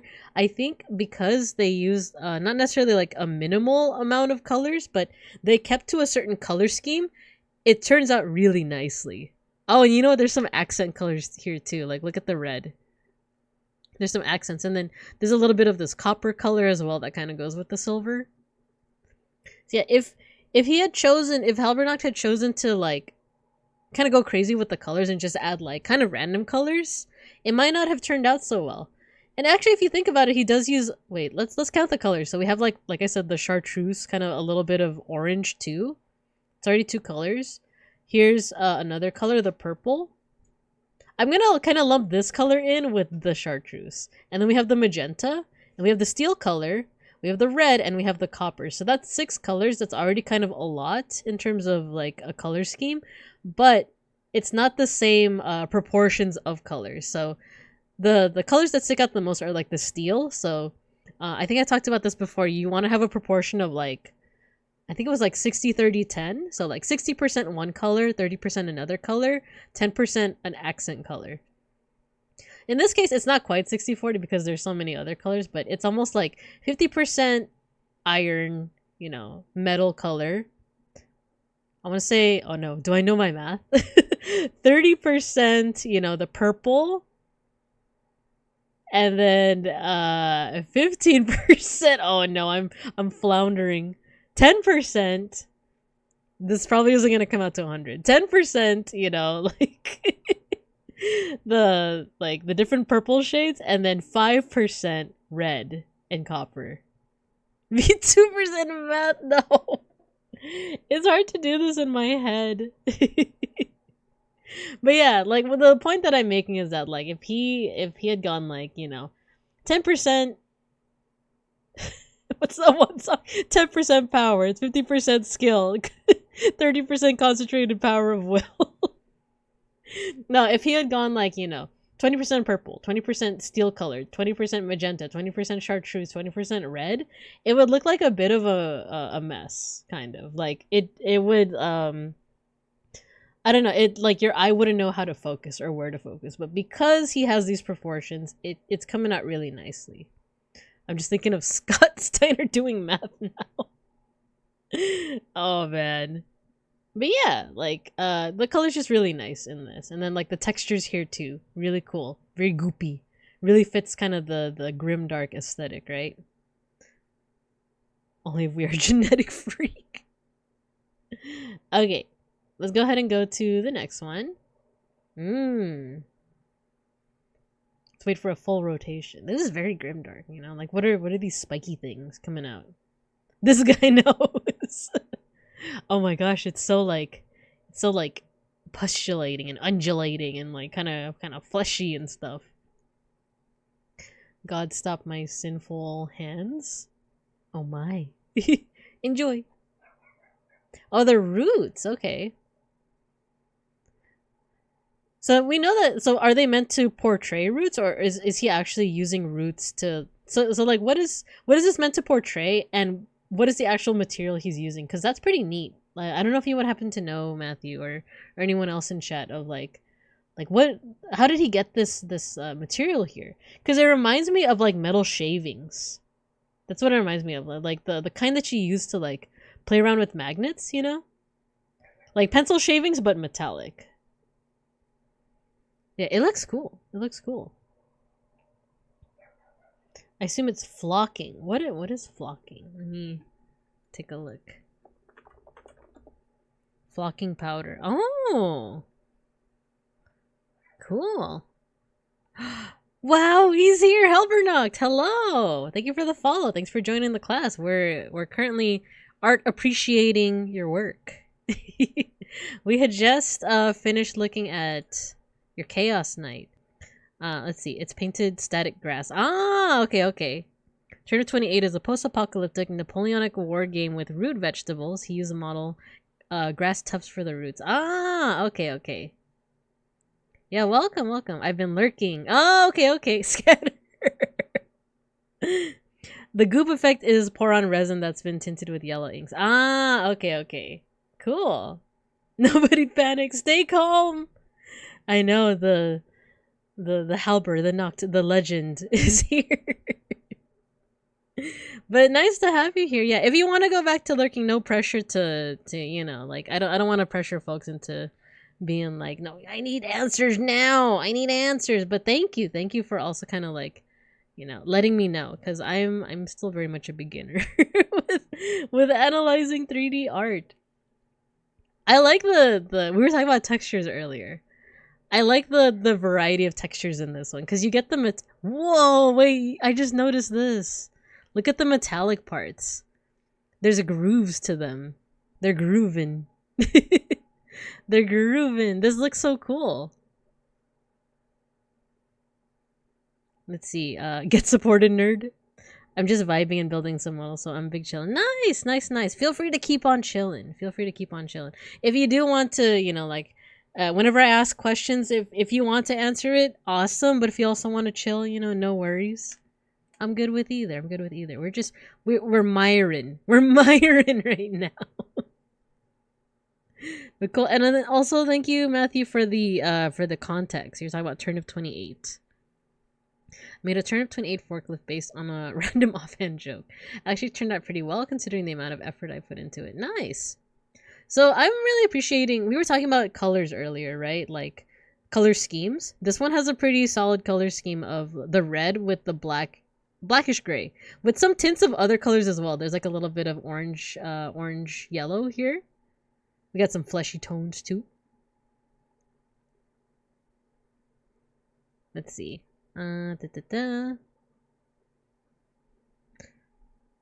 Forklift. What is this? Let me open it in another window. Oh, it's the same one. Okay. Oh, were you just providing the link for chat to also tune in? Yeah. Thank you, Matthew. Thank you. So yeah, I'm appreciating the variety of textures here, because if you look at this big old thingy over here, is this the turnip? Is this the turnip in Turnip 28? It's very fleshy. It's like kind of, you know, the intentionally disturbing in a way, because like you have these like little guys over here too.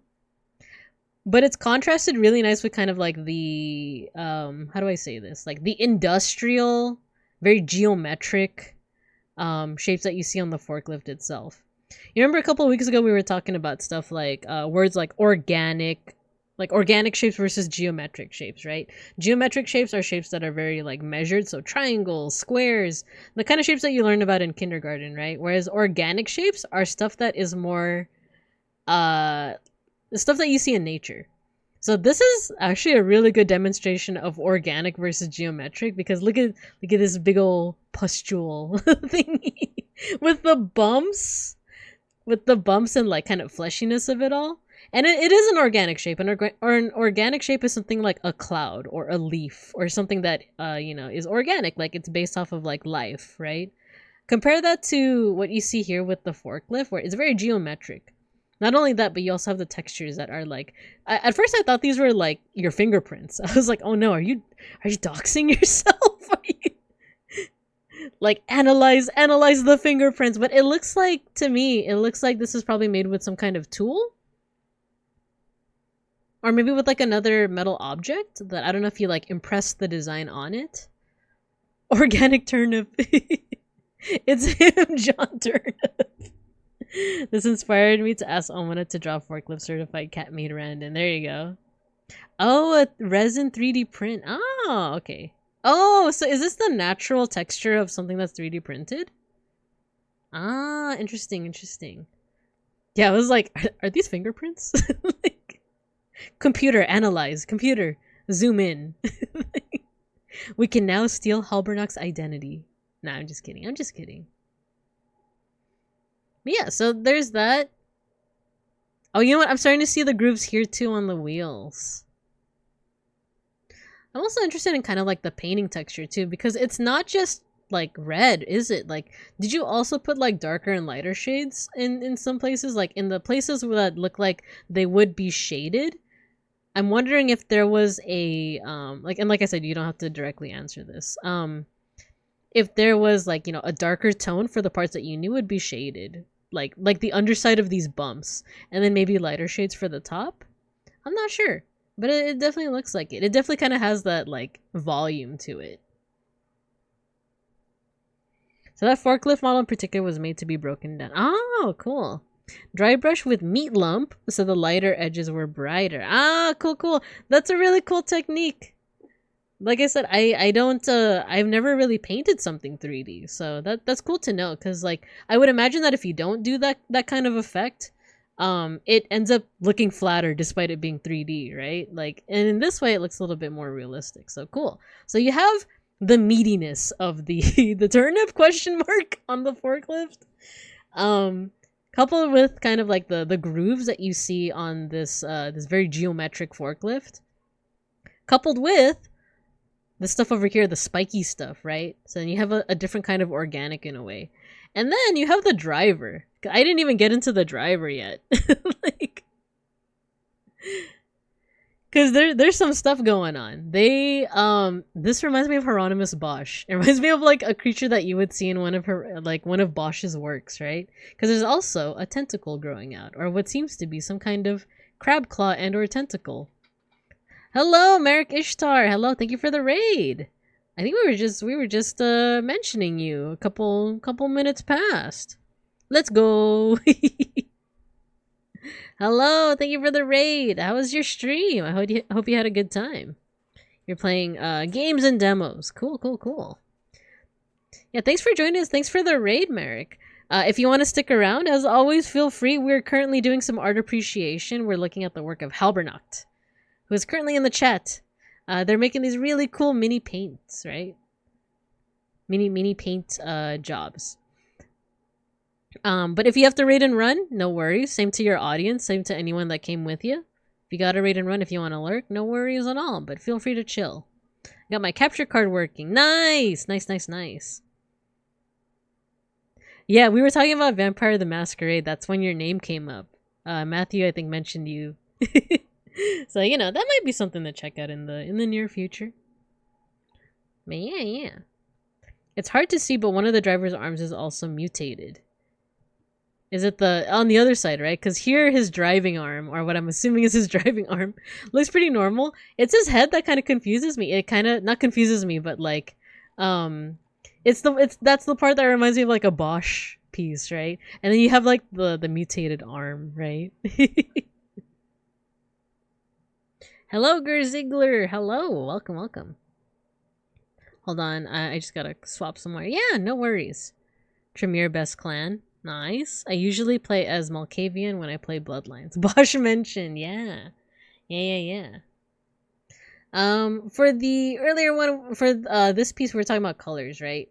Over here, we have the red with the black, and then like a smidge of yellow. Also, really good in terms of the what's it called? The proportions. How much color do you want to use? Because there's a whole lot of black, but there's also a good touch of red, especially with like the fleshy part over here. And then the 10%, where is it? It's like the yellow stuff over here. As well as some little touches here and there as well to kind of add a little bit more I don't quite know what the word is, but like just add a little bit more variety. There we go. A little bit of variety. Can we go to detention? I suppose there was something earlier that I was like, you gotta go to detention. Oh, you called Miku an AI. There we go. Okay. If you guys want a sample of Hieronymus Bosch's work, we're gonna go to detention because Matthew said a no. He committed a grave sin of calling Hatsune Miku an AI. So we're having baked goods for we're having some baked goods.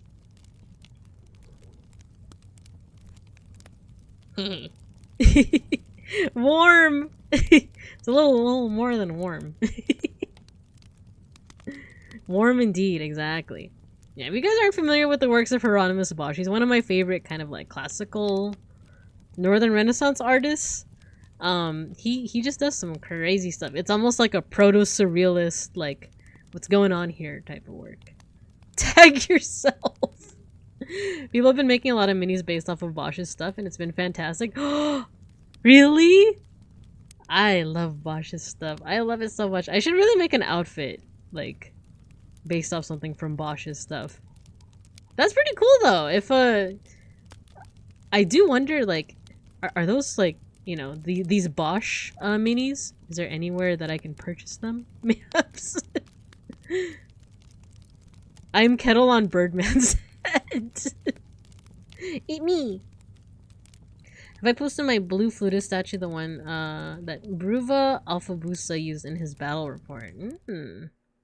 Behold, but trumpet in STL form. Oh, if you put a link, unfortunately links aren't allowed in chat, but you can send it to Matthew, and because he's a mod for my channel, he can put it in there. Yeah, sorry about that, but thank you. But cool. So yeah, that is the turnip forklift. If there's anything else that you want to, you know, we have the artist right here. We have Halbernacht right here. If there's anything else that you want to add, that you want to like bring my attention to, feel free in the chat. But in this case, let's go ahead and go to the Sesame Ball. Was that the Garden of Earthly Delights earlier? It was. That's what I use for detention. You guys are in the Garden of Earthly Delights. Now you guys are in hell. You guys are in hell. See, that's what happens. You guys have to self-reflect in detention. Ooh, what's this? Okay. What did you link just now? Oh my gosh. Yes. It's the face. I love it. Butcher from Hieronymus Bosch. I'm looking for the little dude with like the there's a little dude in one of Bosch's art that looks like he has a funnel for a hat. Ah, this is sick. This is so good. Thank you. Oh, ad break, no!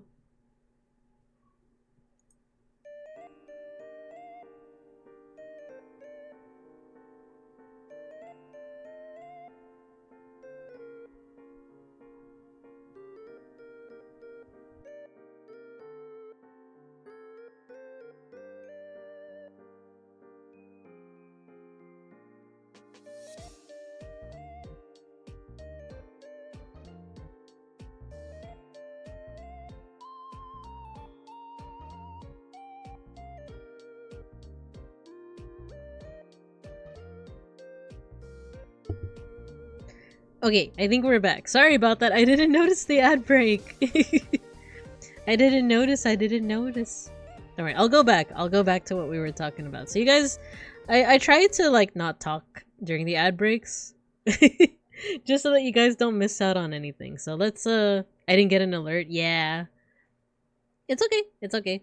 So yeah, I was just admiring these models. These are great. Sargento cheese. Oh man.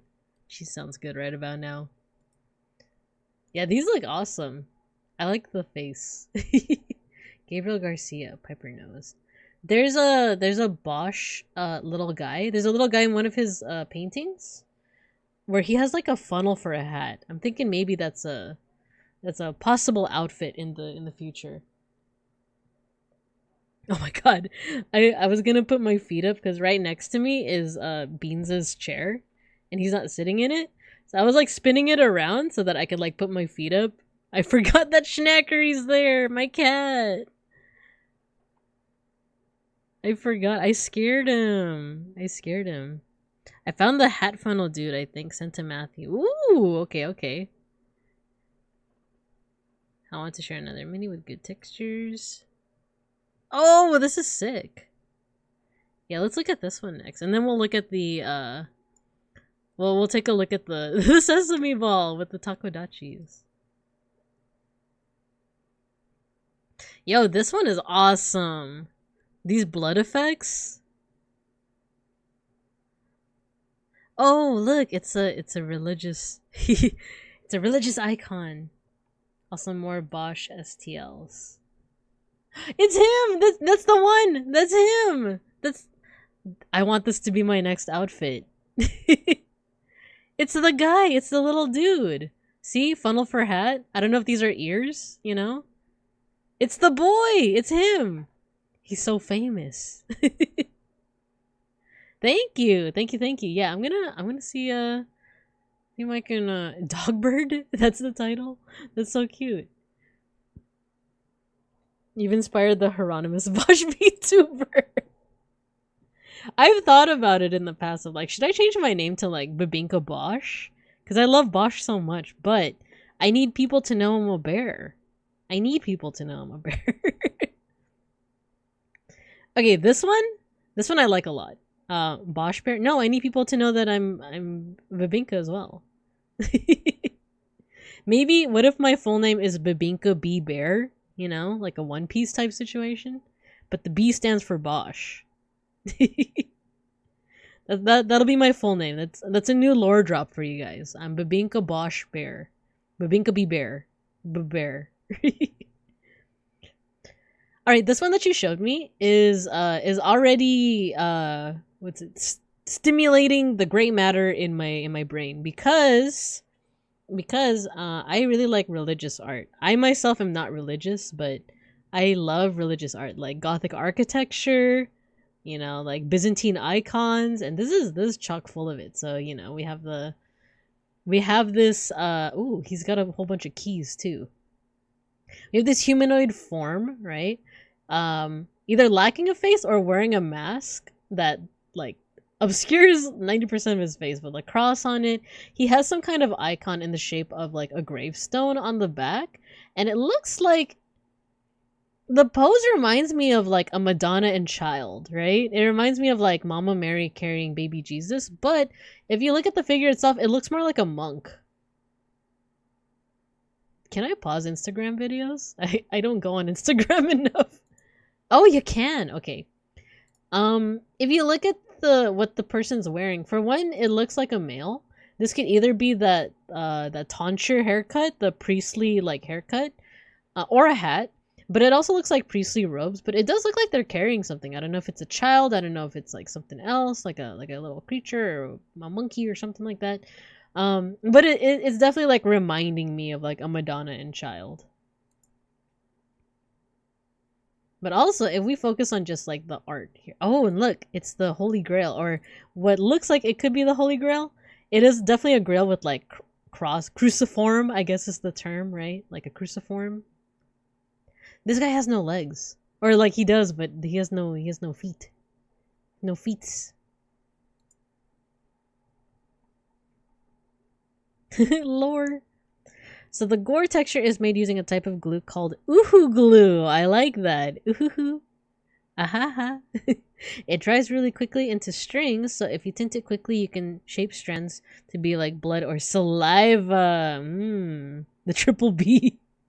Be the bear, standing in your bee bear stance.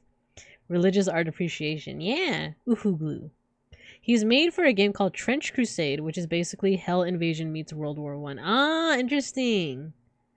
Ah, so that's why there's a little bit of that grimdark in there, right? Like, Crusades make sense because like there's so much like religious kind of iconography here. But then you also have like the metal legs. You have like these what looks like blade arms. I love the gore and like the blood over here, like showing that like, oh, did this person just like, you know, rip off his arm and just put, you know, those sharp objects on there, and he just be living his life like that, you know? The blood over here, it makes you think of like, oh, well, actually, I was gonna say like, oh, he definitely uses that to like bash people over the head, but also he has no fingers. So like, does he just like body slam his way and like back slam, you know? So yeah, it like the blood effect here does start making you ask those questions, right? It adds to the lore, it adds to the environmental storytelling, you know? The unit is called a communicant, someone who has ingested the clone flesh of Christ. That's so metal. That's metal AF. Sounds like an item from Mario and Luigi. Ate a Jeez-It. What I call communion wafers. Jeez-Its! Peanuts! Jeez-Its! But this is cool, yeah, like this is a really cool show of texture, because not only do you have like the gore and stuff, you have the stone here and on the religious icon, but you also have the flesh. Ooh, the colors are interesting too, because the flesh looks so sickly, right? Like it has the red tones, especially where here it's pulling on like you're feeling the weight of the headstone behind him, because you see like a little bit of red. You're seeing a little bit of red to where it would be pulling on the flesh, and the rest is this like sickly chartreuse. This sickly like yellow green, right? It's a really cool effect. Oh, here too, look where it's like constricting the legs. You also see that red. So it's very realistic. It adds the sense of like realism. Like you can feel the weight of this icon on this person's back. You could feel how tight these like these binding thingies are. Sometimes I'm good with vocabulary, sometimes I'm not. So I think that's a good example right there. As someone who grew up Catholic, I occasionally get hit super hard cravings for communion wafers, and it drives me nuts. Oh man. Like, I didn't quite grow up religious. My parents were just like, this is how you pray. Okay, you pray. So I have not experienced communion wafers, but if they're anything like those like those Russian wafers, like, I don't like it. How about that communion wine? That too. Imagine getting drunk on the communion wine. You remember that old Family Guy joke where I was like, "This is the blood of Christ." That guy must have been wasted 24/7. Oh my god, that's like old school, old school Family Guy. All right, let me take a hydrate break really quickly. I feel my voice starting to go, but we don't have too much left to go. Clearly, you know, the colors and the textures are really cool over here. So let's actually do this. Let's do the takodachis next, and then I'm so curious about the sesame ball. I'm so curious. But let me hydrate really quickly.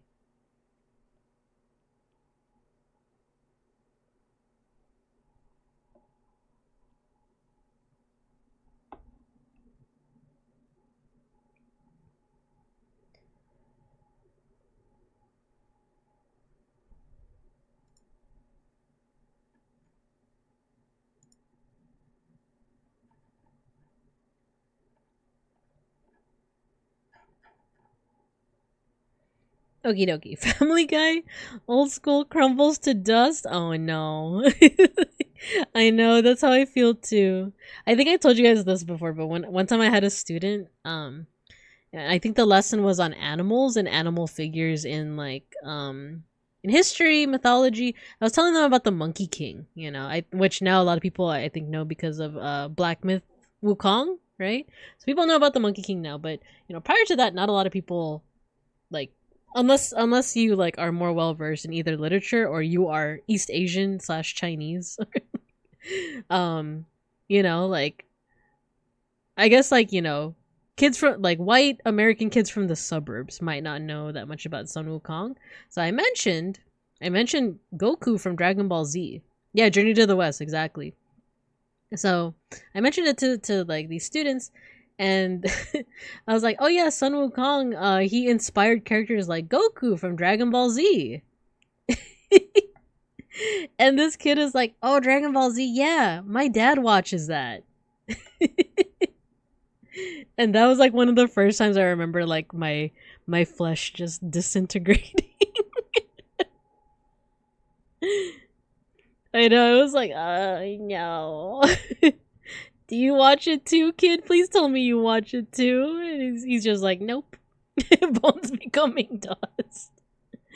My luxurious fluffy fur, it started to disintegrate. Is it the same as Gensom Den Sayuki? I've heard of Sayuki. Yeah, there's also a character named Son Goku there, right?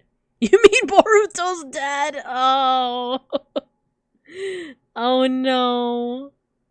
Dang. Especially because me and Beans are watching Naruto now. I'm like feeling it. I'm feeling it now, Mr. Krabs. Okie dokie. Let's take a look at these takodachis. Let's take a look. I think this is as big as I can get it with Instagram. So, for one, look at these cute little guys. Look at these cute little takodachis. Did you, making more progress on my jokey takodachi theme Turner 28 army. Taco 28, if you will, of these large mud-enjoying lads. Yeah, are these figures that are sold by Hololive, or did you make these yourself? Because, even though I used to follow Ina, I don't as much, so I actually don't know. Like, is this merch, or did you make it? Because these are neat. I like these. Speaking of old, you mentioned being a Digimon kid. Oh my god, are you a Digimon kid? Same, Hovernock. We're doing a Digimon watch-along right now. But Digimon Adventure 1998 is like my comfort series. I keep coming back to it, like every 10 years or so. And now it's like what, 5th watch-along? It's good times, it's good times. One of these days I will do like a stream just talking about like my admiring of like the character arcs in Digimon Adventure, how like their Digivolutions are like a manifestation of their character arcs, right? Like, kids now watch Boruto, their parents can tuck them in with Naruto's history. Oh my gosh, you kids want to hear some background lore, like that kind of thing. These are unofficial model kits made by someone else. Ah, okay, thank you. Wizardmon is the best. Yeah. I love Wizardmon so much. When he's pretending to be drunk, in front of Demi Devimon. Wizardmon do be good, yeah. When does Americamon show up? The Gunmon? I started reading the webcomic, the manhwa, Digimon Liberator. He shows up in that. He do in fact be gunning and dragoning. Alright, so back to this. This is really cool because I really like kind of the smooth texture, but oh wait, I wish I could zoom in more. Cause look at the colors. It's almost like a marbling effect. Cause I'm seeing overall it's purple. Overall it's like the Takodachi purple, but if you look really closely, I don't know if your screen will allow you guys to see it, but there's a little bit of marbling effect with like the black color over here. There's a manhwa wild. Yeah, there is a... Okay, so there's a Chinese manga that came out like a long time ago, and it's like a summary, I guess, of the Digimon Adventure like show. But that one is pretty hard to find. It's like a physical manga. there is now a webcomic. It's like, you know, those vertical webcomics, which I don't know if it actually is a manga, but or a manhwa. But it's called Digimon Liberator, and it's more about the card game, like the Digimon card game, and it's actually still coming out. Like they just started, I want to say like a year ago, I want to say this past year. Yeah. I could send the high res to Matthew if he can pass it your way. Yeah, sure. I would love to look at it high res. We even have a daily elf punches. Yeah, we have a redeem. We have a 1-point redeem. Your sniff a sticker. Your scratch and sniff a sticker. Nice. Filipino desserts. Yeah, they're all based off of Filipino desserts. Yeah, I'm noticing the marbling effect here, as well as like I really like this effect over here, like the little dirt splotches, right? Oh, the little cheeks. The little cheeks. I love it.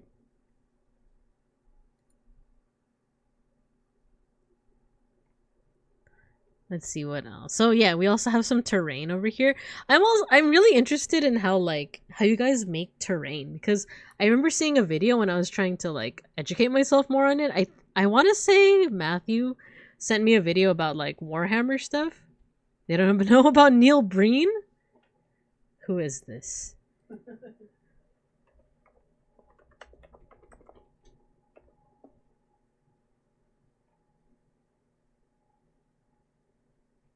Neil Breen is an American filmmaker and actor.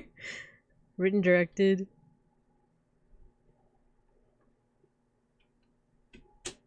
Oh, the emote! I was like, huh? The emote. Okay. But yeah, like when it comes to terrain, it looks really cool. Like I remember watching a video about like, you know, the different things that you can add to make it a little bit more convincing. But to me, it's like, oh man, did y'all calling him a filmmaker is generous, but his movies make the room look like Citizen Kane? Are you serious? Like, oh my god, that bad? It's funny because as I googled him, it says people also search for Tommy Wiseau. Oh my gosh. Okay. Let's see, what else can we find here? We see the same little like spikiness here. Ooh, look at the spears. I like the texture. I like the texture here of like the actual handles for the spheres. And then like, are these all different types? Yeah, huh? Because this is like a curved one over here. There's this, there's actual terminology for this, right? Like which one of these is like a lance versus a spear versus a something else? Or an alberd? A halberd?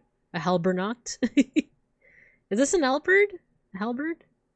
And then there's this one, right? That's a little bit more spiky. I missed the Neil Breen videos from your bad movie watch along. Terrain is 99% using the stuff from nature or recycled objects. Like that brown dirt is glue, tile grout, and driveway gravel. Wow. That's super resourceful though. That's pretty interesting because it's almost like you look through the world with different eyes if you're into stuff like this, right? Because then it's like I don't know, I feel the same way because I didn't get into art until I was 28, you know? So I live a good amount of like my younger life like, you know, not really into art in any way. Actually no, I majored in art history, but I got into making art in like at like 28.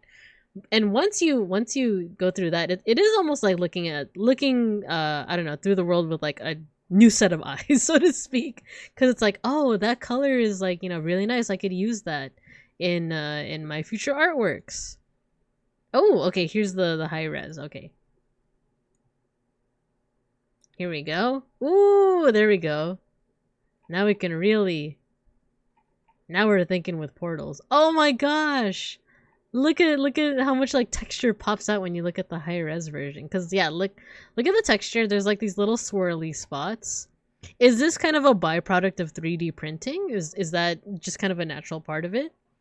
And then yeah, you have this like marbling effect that I was talking about earlier, right? The blushies, right? Gojiken says yes. Okay, cool.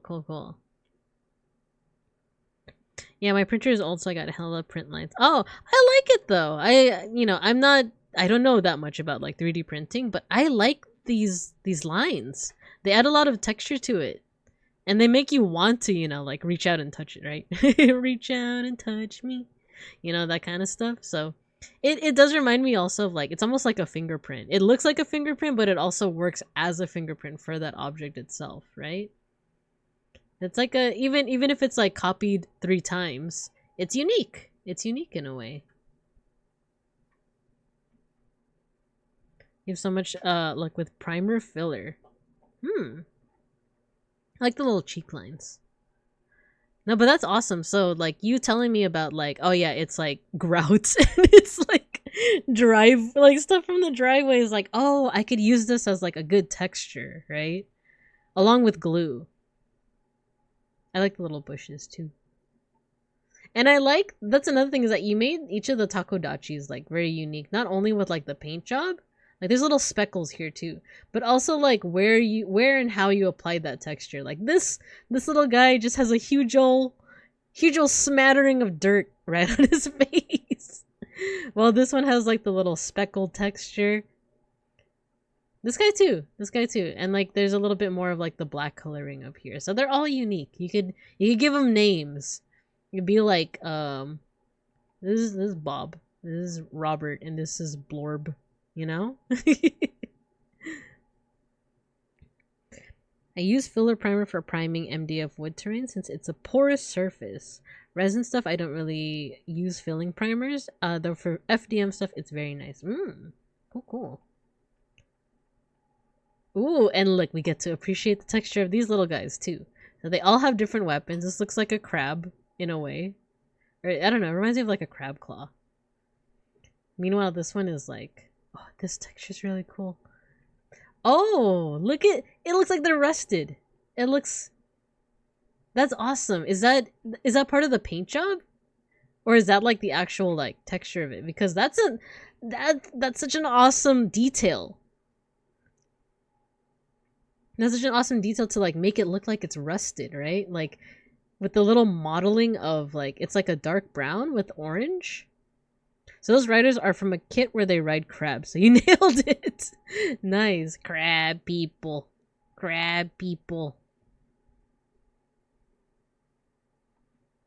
The rust effect is all you. Nice. Grit paint followed by some rust and different metallics. That's so cool. That's one of those things that like, it adds even more, how do I say this? It makes the universe, it's one of those things that like makes the universe feel lived in. Like this makes it look like these guys are riding off to battle because they don't have these like pristine spears. They're used and they're like rusted and a little rotted, right? So like these guys have been fighting for a long time. Oh, it's so cool. There's even that like bend in the spear, right? It adds that uniqueness to it. It adds like character, as they say. Cool, like the musculature too. And you know what? Looking at, let's go back to color, shall we? Let's go back to color. So, for the most part, the takodachis are like a blue purple, a blurple, if you will, with like this mix of black. And then up here, you also have their halos. And once again, we have the Laker colors. Go Lakers.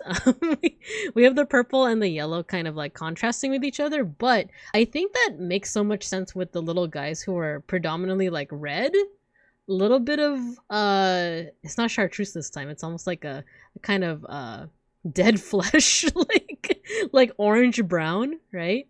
But yellow, brown, orange, yellow. That's kind of what's making up like this top half, right? That all contrasts really well with the purple, with the blurple color. Binka blurple. Yeah, I'm kind of in between, right? I'm in between the blue and purple.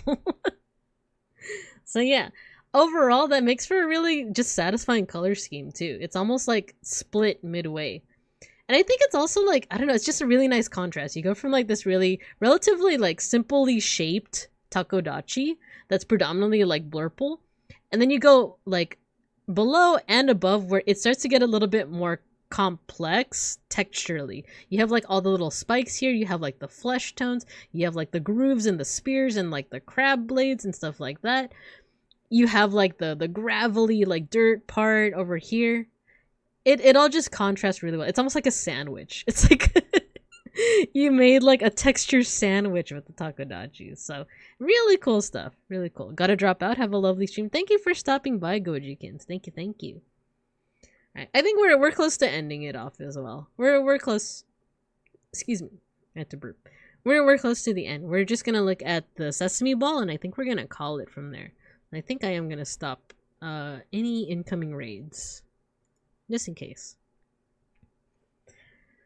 All right, home stretch, y'all. Home stretch. So, Halbernog, this took you 3.5 hours. That's actually really cool because I thought it would have taken like 8 hours. Cause oh my gosh, like look at that. Look at all of those sesame pieces. And this is coming from someone that loves sesame. I love sesame oil. I love it's legit a super fun kit. I wanted to get a second, but they're sold out. Oh no. Oh no. That's fun though. That looks fun. So like I said, I don't have a lot of experience with like mini paint kits and stuff like that, but I do have experience with Gunpla. This reminds me, of course, of Gunpla, where you have to like take the pieces out and build it. What I'm noticing though, like texture wise, let's go back. There we go. Is that this looks like, you know, Gunpla, where it's very shiny. It's very like plasticky shiny, you know. However, when it cuts to you putting the sesame seeds on, it looks more matte. So did you put like a layer of paint on it, or is that just how it actually looks and the product is not as shiny as like a Gunpla? Because I'm super curious about that. Like me and Beans, we've been doing Gunpla for a while, but like I've never delved into, you know, paint like anything other than like whatever's in the box. I'm just gonna build it, and I might use a pen to line some of the panels, but that's it, you know. So that's pretty interesting to me. Hal, get a P.O. box. I got Omona some G Fuel, and I'm debating whether to give her my maid the TTRPG book. Ah, there you go. So I had to prime it and matte paint it like 5 times before stream because it was... Oh, that's such a good point. I never even thought of that. Doxing levels of shiny. Oh no. I'm literally going to Anime NYC to go give her a care package and then buy her merch. Nice. She's really nice. Well, you know, we've seen her streams. She's super nice. And then we have Halbernacht himself over here. Very pretty model. I like I was watching the Lancer VOD a couple days ago. I like your model. I like your model, Halbernacht, especially when you go sicko mode, you know, when you know, you like the mouth opens and all of that. It's really cool. It's really cool. But yeah, like going back to the model, I see what you mean. It does look like it would be like doxing levels of shiny. Thanks for shouting out Omana. Yeah, she's great. But dang, so yeah, 3.5 hours. But you also have the glue, so it looks like it's really fun. It looks like it's really fun, and not to mention, look at the texture. Look at the texture. It looks so satisfying. Have you guys actually eaten? Not the model, not the model. But like, have you guys ever eaten like those sesame balls before? They're really good. How did it taste though? I just saw this. Admirable willpower. Here's a goofy little sesame ball plamo kit I put together on stream. It looks agonizing, but is weirdly relaxing if you can handle how tiny everything is. Ah, crunchy. It's so crunchy. Crunch. Oh, that's a cute part of your model too, the little brush. I love it. I love it. Mimic mode. Yeah. But yeah, I like the texture, and I kind of like how like not randomized, but like there's uniqueness in like how you place each and every one of the seeds. Like you didn't just choose to do it, I guess, all in the same orientation like a strawberry, right? Sesame ball. Yeah, sesame balls. Exactly. What is this? What is this that you linked? Oh, okay, it's just the same video. Okie dokie. Handcam streams are magic. I must learn how. Yeah, well, you have your model now, Matthew. So So yeah, any plans for future streaming? If you need any help or support with streaming, you let me know. You let me know. I mean, you told me, but I must execute it. Yeah. The reason I want another kit is because I really want to give a bunch of seeds into Space Marine of similar. Ooh, that'd be cool. That'd be cool. I've never looked. So the term kit bashing, is that when you like combine kits in a way that like they're not usually meant to go together? Like you used it for. I saw the hashtag for this one, the takodachis. Is that what that means? Because like, would it be like if I have a bear guy, like the gunpla that I built, the only gunpla that I built on stream was a bear guy, and let's say that I had like I don't know, a tall geese, and I just combined them together. Is that kit bashing?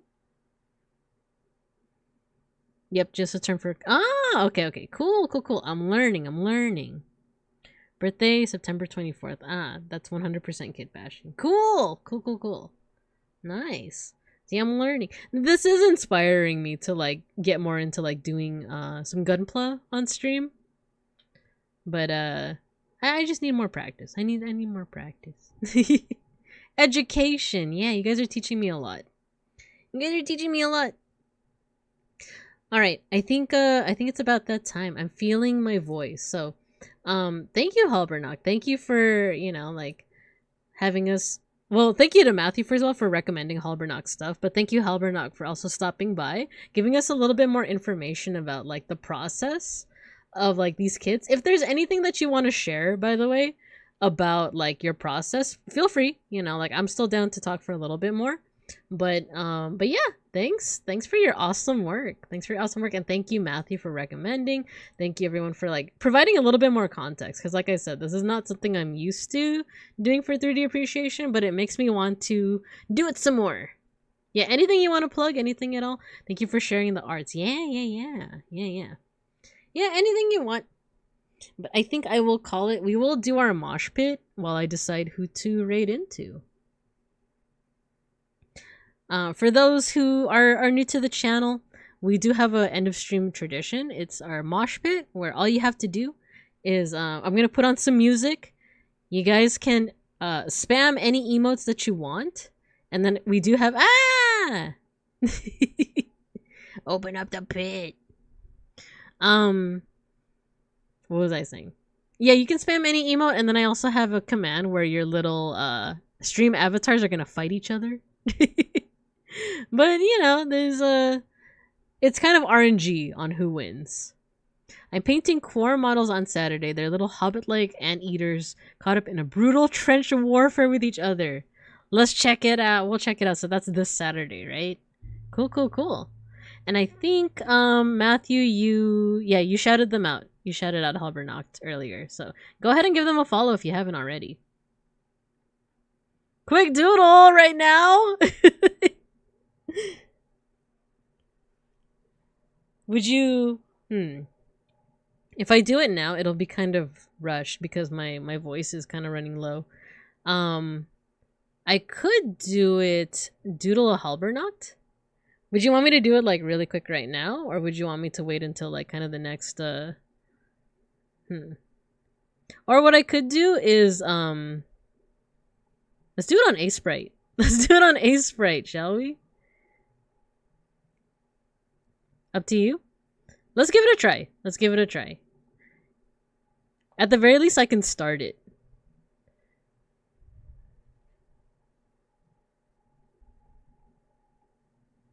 Put art. There we go.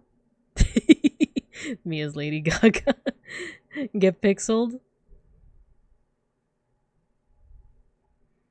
Okay, let me get your model up. But then afterwards, we are going to jump right into our mosh pit. Alright, I think I have your... Oh, your ref sheet is so cool.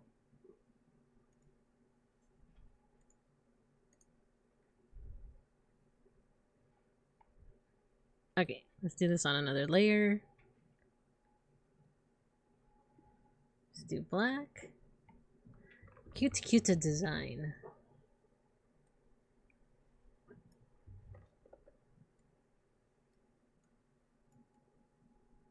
Start with a circle.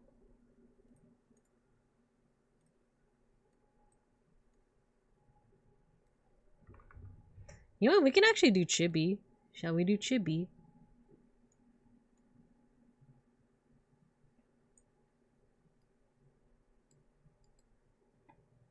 With the elf ears. Wait, actually, it's a little. That might be a little too big.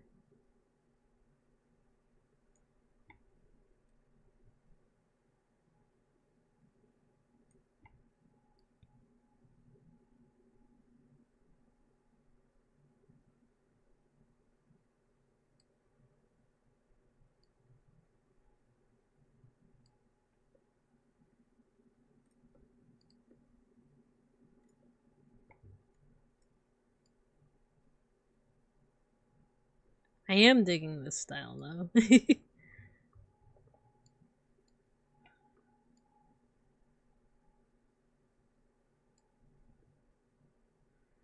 Okay, let's see the hair. No, actually eyes. Let's do eyes.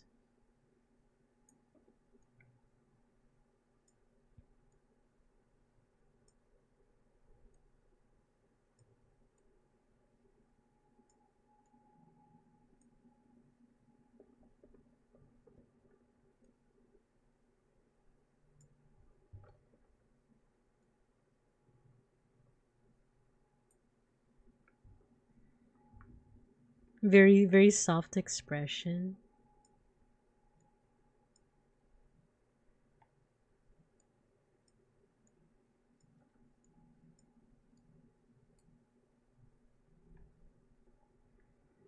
At the very least, let's start this, and then we might actually finish it either off stream or during our next pixel art stream.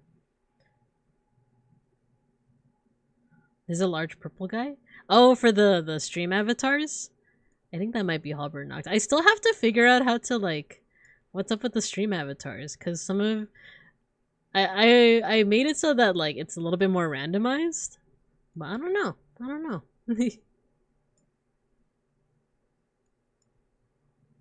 I'm an absolute unit. That's the Babink Cub. You are a Babink Cub now that you have joined the stream. Now that you are following me, you're officially a Babink Cub.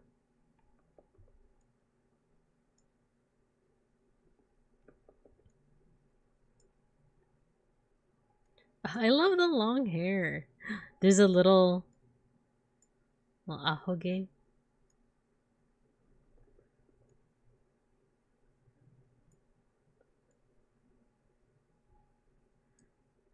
By the way, I am doing this with mouse, by the way.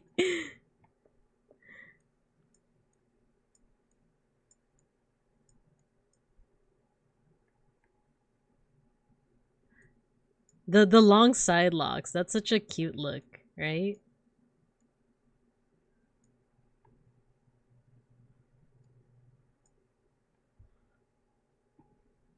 Large purple guy. Yeah, you're an Ube Vivinka.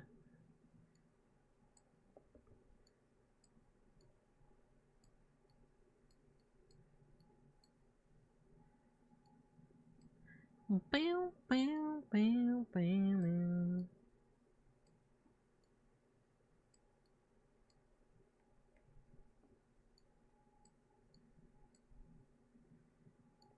Oh, yeah, there's the long side lock like that.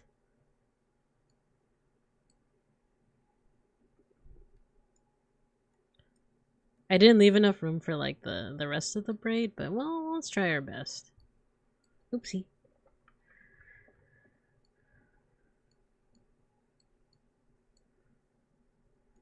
Yeah, I think I'm gonna have to study how to do braids.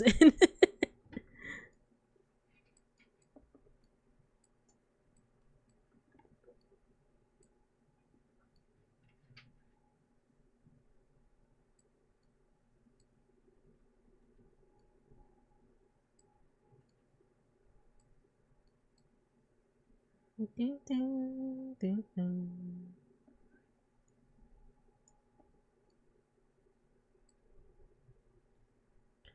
Do, do, do, do, do, do.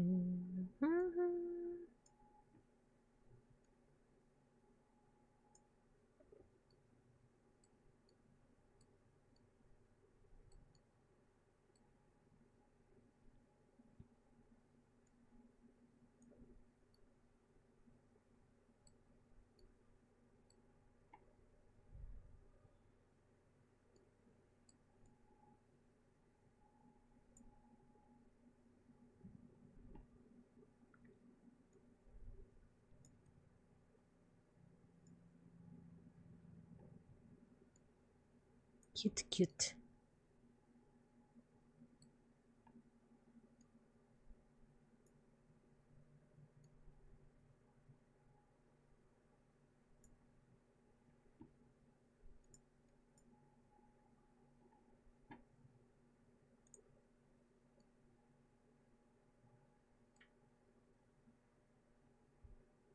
And there's there's some like little stray hairs as well.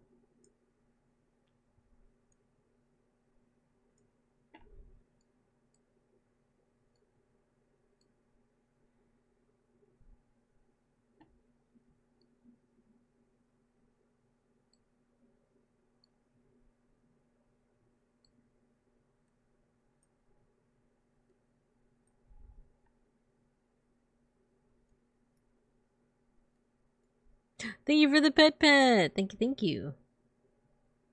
Alright, I'm down to keep on working on this on like another pixel art stream. Or off stream, we'll see. But at the very least we got the basic shape down. Let's do some colors. Ooh, I love the shades of green for this. It's almost like a blue-green. Let's use this color. And then kind of pale skin. A little paler. Yeah.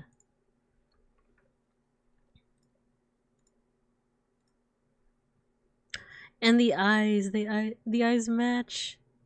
The shading is a little bit more yellowish. Not quite this yellow. But let's tone this one down a little bit. Thing like oopsie. Here's a cool thing I like to do. I like to color pick all of those colors, and then we can actually give it some texture. We can do this. Yeah, we can do that. Okay. Well, we'll kind of cheat it. We'll do a gradient. Let's do a gradient. Let's do Bayer Matrix. There you go. But that's just a quick doodle. That's just a quick doodle. So I'll refine it, you know, we'll shape it up the the shapes a little bit more. And then oh, you know what? There's some transparencies. We'll either work on it off stream or during a dedicated stream. There we go. Giot. Thank you for the big emote. Thank you, thank you. Alright, I'm tired. I'm tired. Let's mosh. Let's mosh. You guys were talking about Ramstein earlier. Should we play some Ramstein? For our let's do Duast. Sorry for the last minute doodle. It's okay. Ah! Open up the pit. Okay, so let's take out projector time. There we go. Du hast. Whamstein. Okay, let's cut the Spotify.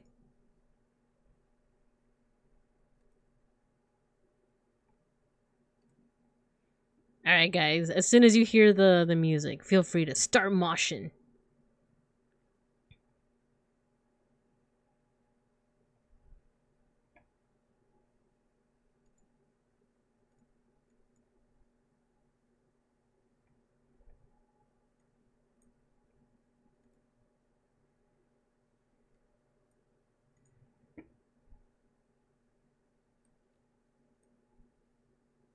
Du hast.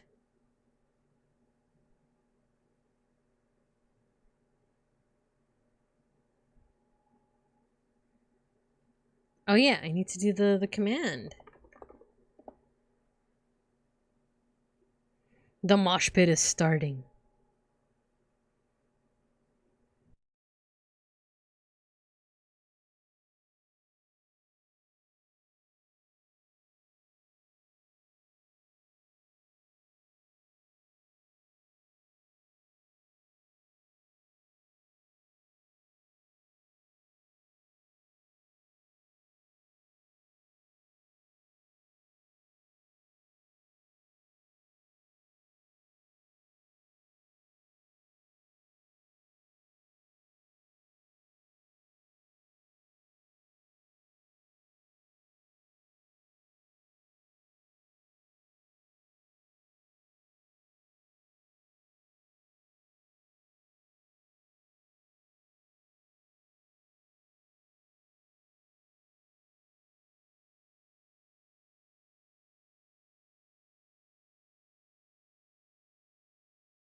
It's a May Shark versus Mega Bronze, and who's gonna get it? It's May Shark! Let's go. 1,000! Hello, hello. And guess what, guys? We have time for another. George, hello! Good evening, George. Rigged! You won! Okay. Another. Another! Would you like another?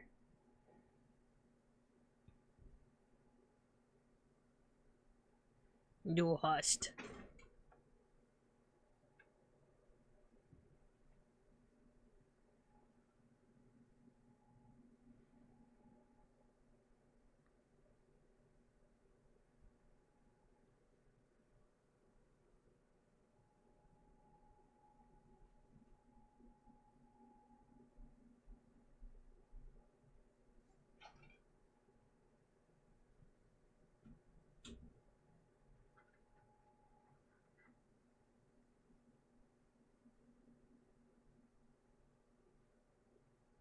You guys are ganging up on me. Is it gonna be May Shark again? It's May Shark versus Matthew.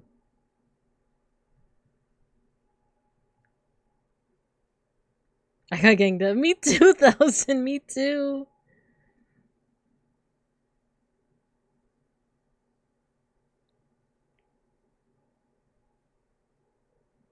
Yo, 2-time champ. We got a double win here. Congrats, May Shark. Congrats. Rigged. But you won. You win. Remember, was it Hypnospace Outlaw? You win. Ding ding ding ding ding. You win. Could she get third in a row? We don't have enough time. I have to rest. So tomorrow is Digimon watch along on my Discord server where we're actually finishing off. We're finishing off Digimon. Saturday is I forgot what I put. I think I put tarot. What did? Oh no, I don't even remember my own schedule. Give me a second.